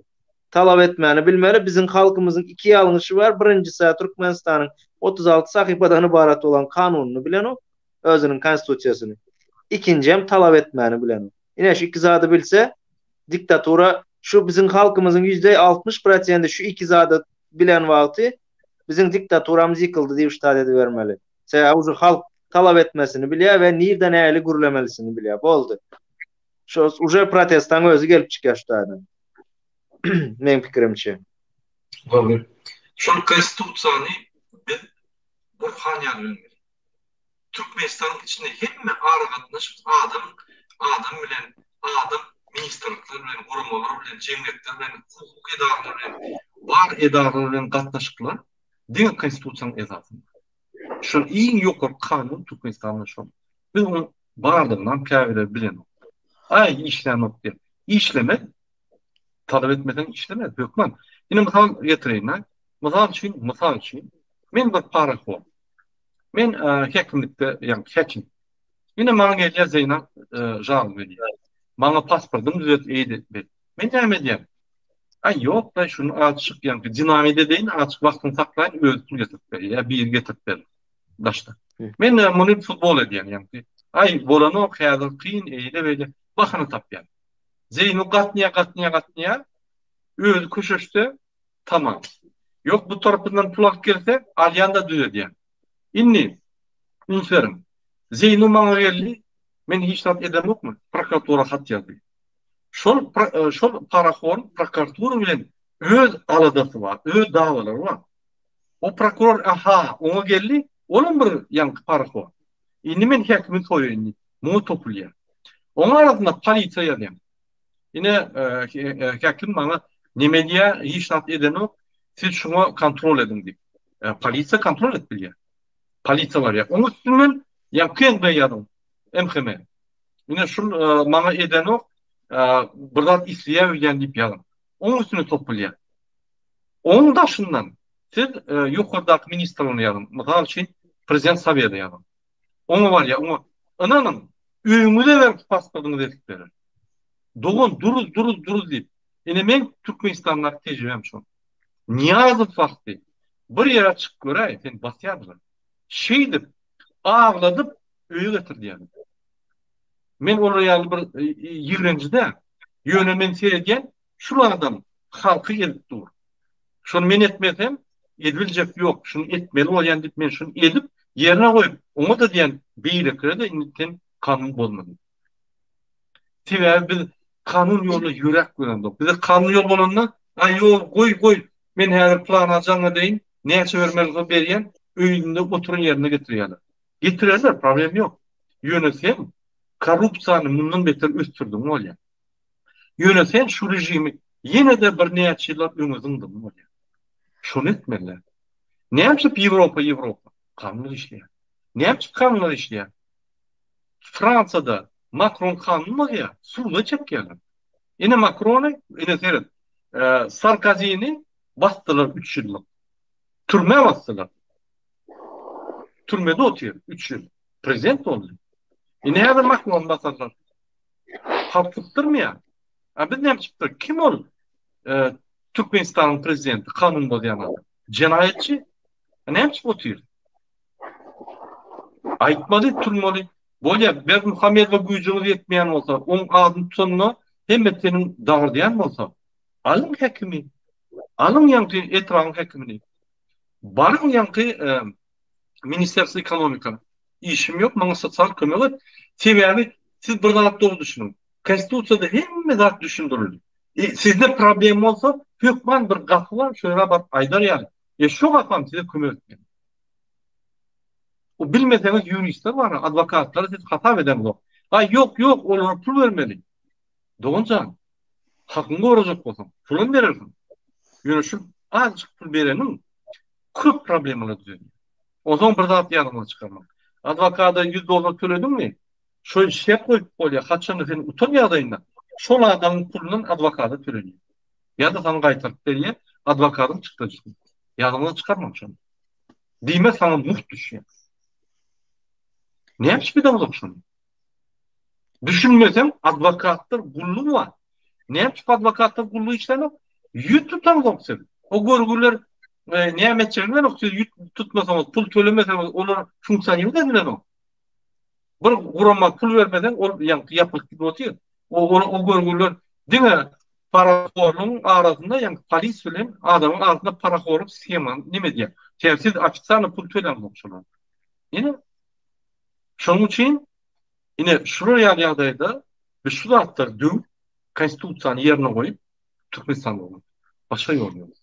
Biz bütün dünya görkezmeli Türkmenin kimlerini. Lütfen. Kaçan oldu? Şuraya da Ceneva'da protest, New York'ta protest, İstanbul'da protest. Dursultan tuttular, Dursultan diyeyim tuttular, üçünü koyuyor yerler. O dine Türkmenistan'ın kadar beyleki devletlerin opozisiyalarından tutuyorlar. Türkmenistan'ın ellerine. Kaçan oldu şuraya? Kaçan oldu? Yine men çıkış edip durdu. Farhat çıkış edip durdu TikTok'ta. Nur çıkış edip durdu TikTok'ta. Düğün çıkış edip durdu. Ondan başka geldik yani, Soyuz, İklimov, Kakamran. Hem bile çıkış edip durdu. Biz Muhammed şuları dinle. Bu gün korkup başlayan. Bir adamda, iki adamda hayfi bir nereye girdi ettim. O diğer çıkış ediyor. O yine bir Murat Razakov. O görgülü yine neye korunacağını. Kaçın oldu şuraya da? Ya şuraya bizim Yani Berdi Muhammedow çürüyüşmeli yani hayti prezidenti dünyada çürüýärler. YouTube'da ya nime Cemiyet meydançalarında hiç yani. Türkmenistan galli häzir. Türkmenistan öňe gidipdi demokratiýa. Siz göremez okşamy. Şoň üçin goşulunda bollar. Hemine ýetip gitdi, ýek özüm aldım. Protesto ýaly. Kim baňa Yok, bolsaýdyň men berdi. men var dinlep oturpman Murat Kurban. Timur, Dinle- boşluklarım var mı? Dinle otisa Ahmet. Dinlep oturpmuş Murat Kurban sizi. Boşluklarımız ne mi? İnternetim gittim Boşluklarımız ne mi? kardeşim. Boşluklarımız ne mi? Sen Amerik, Avrupa'da ot kortadın kavu, Amerika'da ot kortak gözün kavu. Hem nesi alada koydun. Türkmenistan için alada koydun diyorsun. Haramda rejim alada koydun da beklendiler. Azda kendi bir idam etmeli. Azda kendi. Yok, meni bir Muhammed Fiyatran okuyor. Döküp plakatlara, döküp tuğrağın yerine de yürgüttük deyip yankı. Bolmadı Amerika gidecektim olayım. 2 yere gidecek oldum, bolmadı. Yani viza meselesi boyunca 4 saat razbolka düştük neyme bileyim. Migrasyon gulluk bilen. Doğrudan on teyade kanunlar çıkıttar sebebi usulene gidip dur granisi Amerikan yani vizaları 2 yere möhletlerini ağladılar. Demek men 5 yıllık vizamı möhlet ağladılar. Özledim ben. Şoň üçin şu sebäpli täzeden men zaýapky padawat etmeli. Onu berir yani otomatik ýagdaýda ýöne o prosedura ýa. Oturmaýyn. Öýe geldim boly Berdi Muhammedow çykyp daway gün Ženewaga gidelim şo ýerde wozun öňünde koronavirus çödeldi. Men sen milli liderim ýyzyma düşdi ine gelişim. Niye barsam men bilen tıptıran o. Ýekete protest ýollaşynda. Murat Kurban bu vizalarınızı da Berdi Muhammedow ki azaltmıştır ya. Men можно я поговорю, расскажу кое-что. Да, можно поговорите. Да. Onda ben айтайын, на русском могу говорить лучше, по-туркменски буду говорить, на турецком могу говорить, в принципе, но французский изучаю. Вот, Şu yang ayt geçtiniz de, действительно элементарный bir zat var, элементарный da, bizde элементарный şol aytışın ala kapıyın kalkmadan kapı açılmara doğru mu? Bizim öz halkımızdan günahkar, emme ol prezidentine kadar prezidenti eden bizim halkımız, özümüz bizim. Men, sen, emmemiz. Şol için şol indi devam etmeli. Indi şu aytışın ala şu yerde bottuğun gurumları näme şu ýerde bolýan gurumlary YouTube'da bu. Şu Türkmenistan içine takılmalı. Başka televizyon kanalları men gitmek durun. Everde bana hala atlet vermediler. Şu Türkmenistan içinde ort kanalları görüp durur hava. O görüp durur hava. Kanalı görüyor. Sputnik'in näme de hava. Şu için puldan motosyonu bir 5 minut koysam şu gitmekleri şu Türkmenistan içinde görüyor etmelde. Yani adam mesela benim özüm oyunum turnada gitmiş gittiğin ayttığı hava prinsipi elementarna. Mesela bu yüzden bitmedi. Tam dokumentarne hat yazan zaýurlanan 2 kopya edip şu registrasiýa edip şu yüzünden alan olar näme mesela ya prokuratura ya belki polisiýa olar näme etmese onda ya administrasiýa o da yeni yokurik yazan şey, yokurik yazıp prezidenti çıkmalı hava. Şunda sol istiyorlar 100% işleyen açıyor. 100%, %100 hava. Şunu hem yerde ait geçme şartlar var. Kaytalap aytmalı, halkın ağına kurşunu koymalı hava.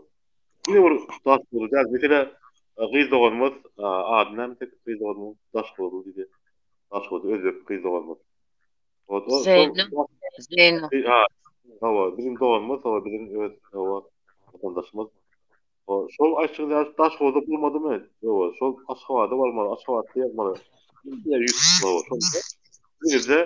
Elinizde kağız almakında yine şu kağız dokument tutarada pravzaşit organizasyonu elinizde kağız var. Eğer size bırak edecek olur ya bir şu aktif hareketlerin için ya size pastav edecek olur ya bırak edecek olur näme o yallaklar.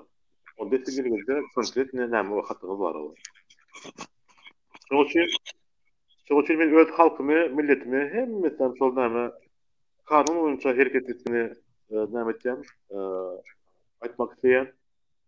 Şol elementar zatlary, şu zatlary ýerine ýetirseniz, onda problema bolmam kadýar. Soňmasa biz mesela şu näme 20 baş adamy İstanbul'da biz hemmemiz grupda otyrdyk owa şol gurulun çykdyk owada bilen dädende kimi ýazmaly hem öz aramyzda hemmemiz birleşdik hemmemiz bir nämeni urduk owa şo hemmemiz bir iş etdik owa hemmemiz owa taýýardyk hemmemiz taýýar oturduk owa ýöne biz şo bilen şo işat bolmadan ýöne birine biz taýýar olduk şo näme o boljak işlere hem Okey. ýere informasiýa gitdi hem ýerlerde bu näme-de akli ýurtlarda informasiýa gitdi şo boluplanatda barada hemme halky internet dol galyr täzinde köp ýerde paýlaşyldy sag bolun. Sag bolun.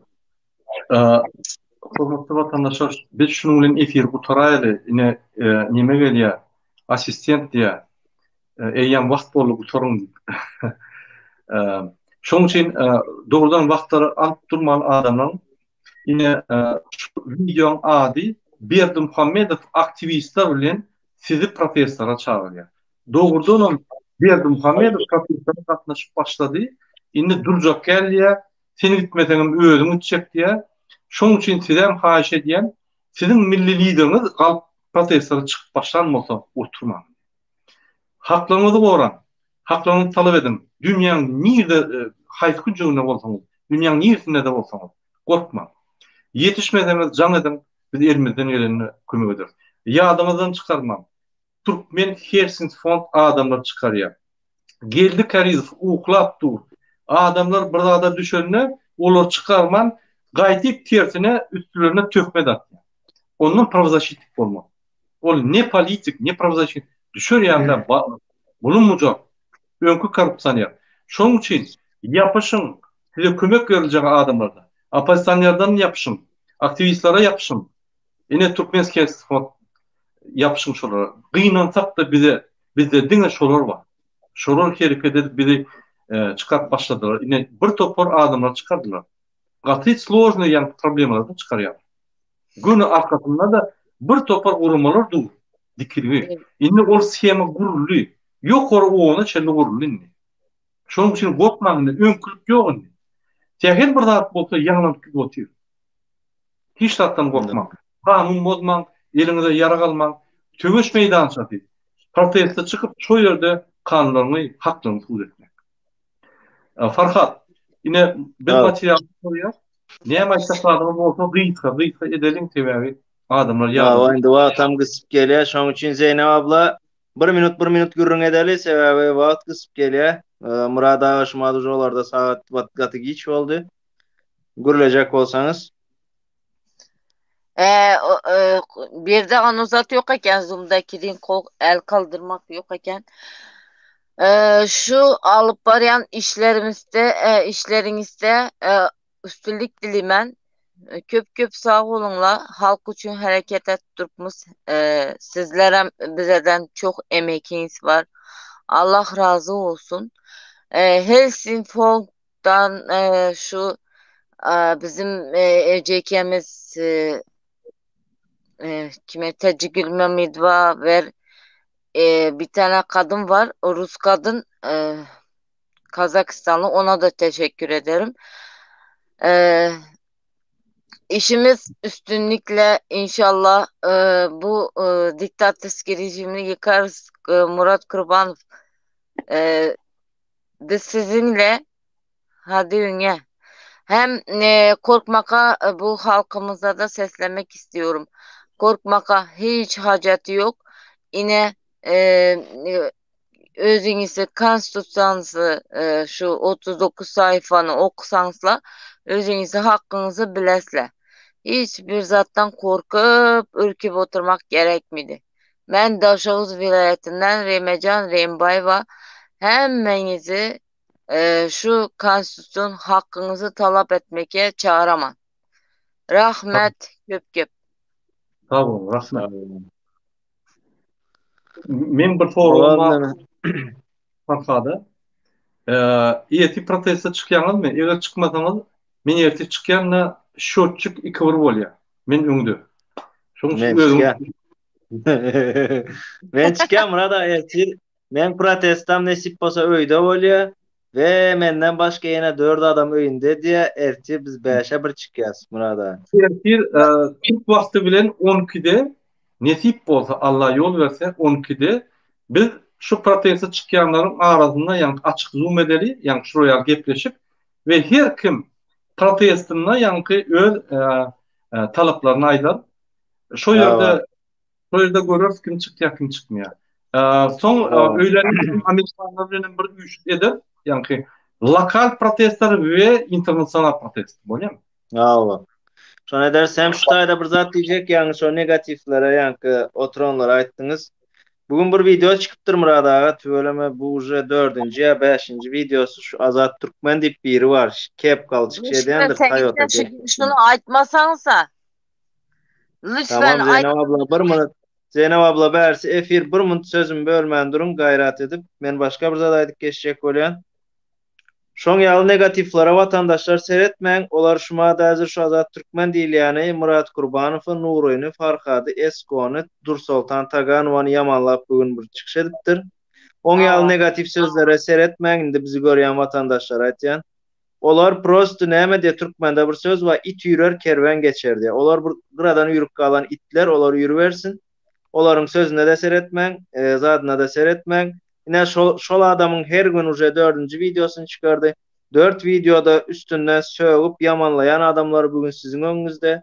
Her gün sizin öňüňizde köçelerde, protestlerde, mitinglerde we efirlerde halk bilen gürleşip otur. Biz oň ýaly samsyklar üçin wagtymyz ýok dogrusy. Sebebi biz oň ýaly Azat Türkmen we şoň üstünde ýypyny tutup duranlar var, ýa-ni Murad ağa sanak geçdi. Olar bilen işimiz yok. Bizim yetmeli işimiz, bizim maksadımız olar däl. Bizim maksadımız diktator Berdimuhammedow ve Türkmenistan diktator hökümeti. Biz onu yıkıp demokratiya Türkmenistan'ı kurjak. Bizim oň ýaly peşgalar bilen işimiz yok. Olaňam her bir gepine vatandaşlar inanmaň. Olaň inansaňyz hem özüňiz bileňiz we biz halk tarafında, halkyň arkasında soňuna çenli ölüme çenli Türkler aýtýar, ölmek var diýe, dönmek yok diýe. Ya öleriz, ya aýna şu birlikde emmemiz maksadymyza ýeteriz vatandaşlar. Diňe öňe iza ýol ýok. Häzir ýene täze video çykarypdyr, şoňa köp vatandaşlar ýazyp otur. Şolara bir neme bolsun diýip, motivasiýa bolsun diýip aýdyp geçdim bunu burada. Bolýar. Hormatly vatandaşlar, şu gün bizde bir mesaj ýetirjek bolmak. Sizi Berdimuhammedow protestler çağırýar. Gayrat edip gelin. Sebäbi diňe protestler bilen biz hakyky kanun ýol bilen Türkmenistany bagtly durmuşa, halkyny bagtly durmuşa akıdyp bilýär. Başga ýol ýok. O partizanlar beýle üns bermäň bu bir yaman we yalançy ýol. Bize diňe gan döküşlük etdi. Ine protestlaryň bu işler gatyrlar. Sebäbi ine häzir çykdyk, ine men ýeki özüm çykanım, onda ýaňlandy. Eger halkymyz çykdy, bütün dünýä galyp Berdimuhammedow gaçky diýär. Ol şondan gorkýar. Näme etseňiz ýara galyň oň goşuny bar. Ýani 20 milyona goly, 20 miňe goly polis işgäri, 20 miňe goly ýani harwulygy, 9 miňe goly ýani emhemeşlikler sürür üstünde ýaraly zat ediljeklerini biz utular 100%. Ve bütün dünýäde terörist var. Parahat ýoly istek. Bizi birden elläýseler.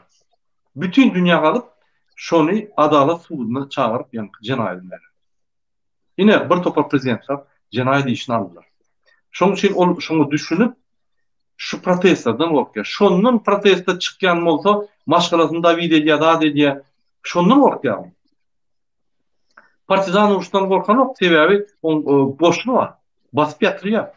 Ýöne protestlerden gorkýar. Şoň üçin biz hökman protestler çykmaly. Oň şim çykanok ardy bir däl, ol siretmeýär. Sen mysal üstünde bolsa, başgalaçy ýok. Şoň üçin ine Berdimuhammedow sizi çağırýar, ünsüriň özü protestler gatnaşýar. Siz ýanyna baryp durmasaňyz, onu size doğrudan bakdırmışlar. Doğrudan size vatan gerekken size hiç tapar. Şun videomyzy size göwnüňe degmek üçin de bir mysal hökmünde pikirleri we hakykatdan yerlerdäki mysallar okuduk. Sizin hemmeňize akşamda hayırlı olsun diye ve inniki duruşuklara çelli. Farhat, Zeynu, Timur ve Enejana köp taňa ýakatyn gatnaşýanyňyza, öz pikirlerini bizim halkymyz bilen alşýanyňyza, maslahat berýänimize. Hürmet burada. Salamu aleykum vatandaşlar. İlki bilene Murada salamu aleykum. Waleyküm selam. Men Esko. Esko barmy sen? Ba Murada. Men helen var can ýaly mizawat ýurt mahrim gel goşuroýn ýa. Bu adat diýilýäne bir vatandaşlardan haýyş etjek bolýanna şu adat diýilýän samsyk bar o kelinde kepke YouTube'da ýaşap beren bir bağışlar bolýar. Esko, şu adama tüýmede ýöne düşündirjek pikirini düşündirä ýöne. Yo, men düşündirjek bolýan, ne şoňa düşündirjek bolýan. Bu aktivistleň eden işi ya olmasa ýören ýolundan ama ýöremedik adam ýene de çykyp biziň garşymyza urlýar-da. Şoňa bir janym ýany. Şoňa sen bir video çykardym. Buny Murat Razakowyň dirýär Türkmenem paýdasty görgülersiňiz. Şoňa da namys etmese onu men ol adama näme diýjegimi bilemem. Şu vatandaşlarımdan Esko o adamı gepini kimse umursamıyor ki. Zaten o kadar küfürlü konuşmuş, kimse dinlemez onu. Niye? Yine küfürlü birleştim de. Yine bir Zeyno şurada burada diyecek olan doğrucu. Şon ýaly bir samsyk adamlaryň ýüzünden biziň halkymyz agdaly bolýar-da. Şu aýtýarlar da ana plana sevip bir plana sevip. Çydamam soň şo çykardym şo videony. Yani men hem ýalňyş düşünmesinler diýene vatandaşlarıma şondan bir goşuldum bäri. Bolýar. Ýalňyşmasap ine şol bütün YouTube'a jar edip ine men Gurbanowy soraga çağırýan halkyň soragy bady. Muny 3 günläp gözledik, doğrudan tapdyk ahyr. Çykyş etdik.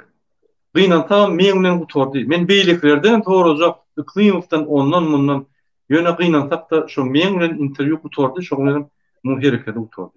Diýmek maksat başga eken. Şoň üçin olum ýalňyşy biler, onu delili ýok. Biz şu öz meselemizden ýa gyrak gaçma. Şu türkmen itiýaly şu bokurduğundan alykmy? Berdim Muhammedow. Inni goýarma. Şunu ýykalla, türkmen halkyny azatlyğa çykyryl. Bütün türkmeniň taryhynda türkmen halky öz azatlygy üçin hiç wagt görüşmedi. Plan Sultanyň ýyzynyň, Cüneyt Hanyň ýyzynyň, planyň ýyzynyň, onyň ýyzynyň, Alparslan'ın ýyzynyň ılgak gördüler. Ýöne öz maşgalat üçin, öz üçin liçna görüş görmedi. Bizim üçin ol bir täze. Şoň üçin bile düşünmän söýýänlerim bolar. Başka halkı başka tarafa akidýänlerim bolar. Halk öz oýunmady. Öz analiz etmeni öwrenmedi. Öz ýoluny saýlap öwrenmedi. Eger biz ýalňyş ýolda barýan bolsak, ýyzymyzdan ýöremek. Bize bak duruş gerek bolsa ýyzymyzdan ýöremek. Ýören başgalaryň ýyzyna. Eger de bizim edýän işlerimizde kemçilikler bar bolsa, ýazyn aýdym. Biz onu YouTube'da boyun alıp düzüldük. Şoň üçin meselemizden, maksadymyzdan gyrak gaçmalıyım. Şoň üçin gelin şu gepleşigi bu notada oturalım. Yani Berdim Muhammedow yıkılıp barýar. İnimi saklap bolun. Bu görgüli indi protestlara gatnaşyp başlady. Bize ýa kömek etjek bol. Öz yıkılışyny çatrar etjek bol. Indi şu soňky stadiýa tezrak etsin. Türkmenistan'ın o yani adamlar ýöne bir göllep ýörer, bir motiv bir hemmet garar yani. Şoň üçin biz hereketimiz durdurmaly. Ýeti protestler dowam edýär. İnşallah hemmemiz goşulşyp ýuwaş-ýuwaşdan halk bolup galar. Bir de köp adam gerek. Bir de Türkmenistan. Nerede protesto yapacaksınız Murat abi? Ceneva'da yapılıyor, New York'ta yapılıyor, İstanbul'da yapılıyor ve sizin öýüňizde yapılıyor. Siz özüňiz geçirdiler. Tamam, bizde Berdim Muhammedow yok. Ne yapalım? Özü ansat ya men suradyny peçat edin. Ýanyna goýun. Yine DVT'nin çağına yetiniz listovki DVT deyip bassanız bir topar listovka çıkıyor. İstendik Berdimuhamedov'u alıp yanınızda koyup çıkış edip bilersiniz. Ya da sizin yüzünüze derek koyup yine Berdimuhamedov'un adından gürleyebilirsiniz. Tamam, anladım o zaman. Teşekkür ederim. Sağ olun. Yarın linki vereceksiniz değil mi? İnşallah erti saat 12'de yankı Paris vakti bilen 1'de bolýar Türk vakti bilen. Bolýar. Türk neçede? Efiri tamamlaýanyň vakti boldy sebäbi adamlary köp saklamady. Bolýar. Köp Zeynep Allah abla hayırlı ertime akşamlar size link cümlesine. atacak özüm. Allah rahatlık versin. Allah rahatlık versin. İyi akşamlar olsun emmesine. Sağ emanet tutursunlar Allah'a. Görecekler bu olsun Türkmen vatandaşlarımızın emmesine. Vatandaşlar konuşmalarınız için sağ olun, köp taňa ýaklasyn. Sizlere de tanıyalık olsun. Sağ Bolýar. olunlar. Sağ olun. Sağ olun. Sağ olun. Sağ olun.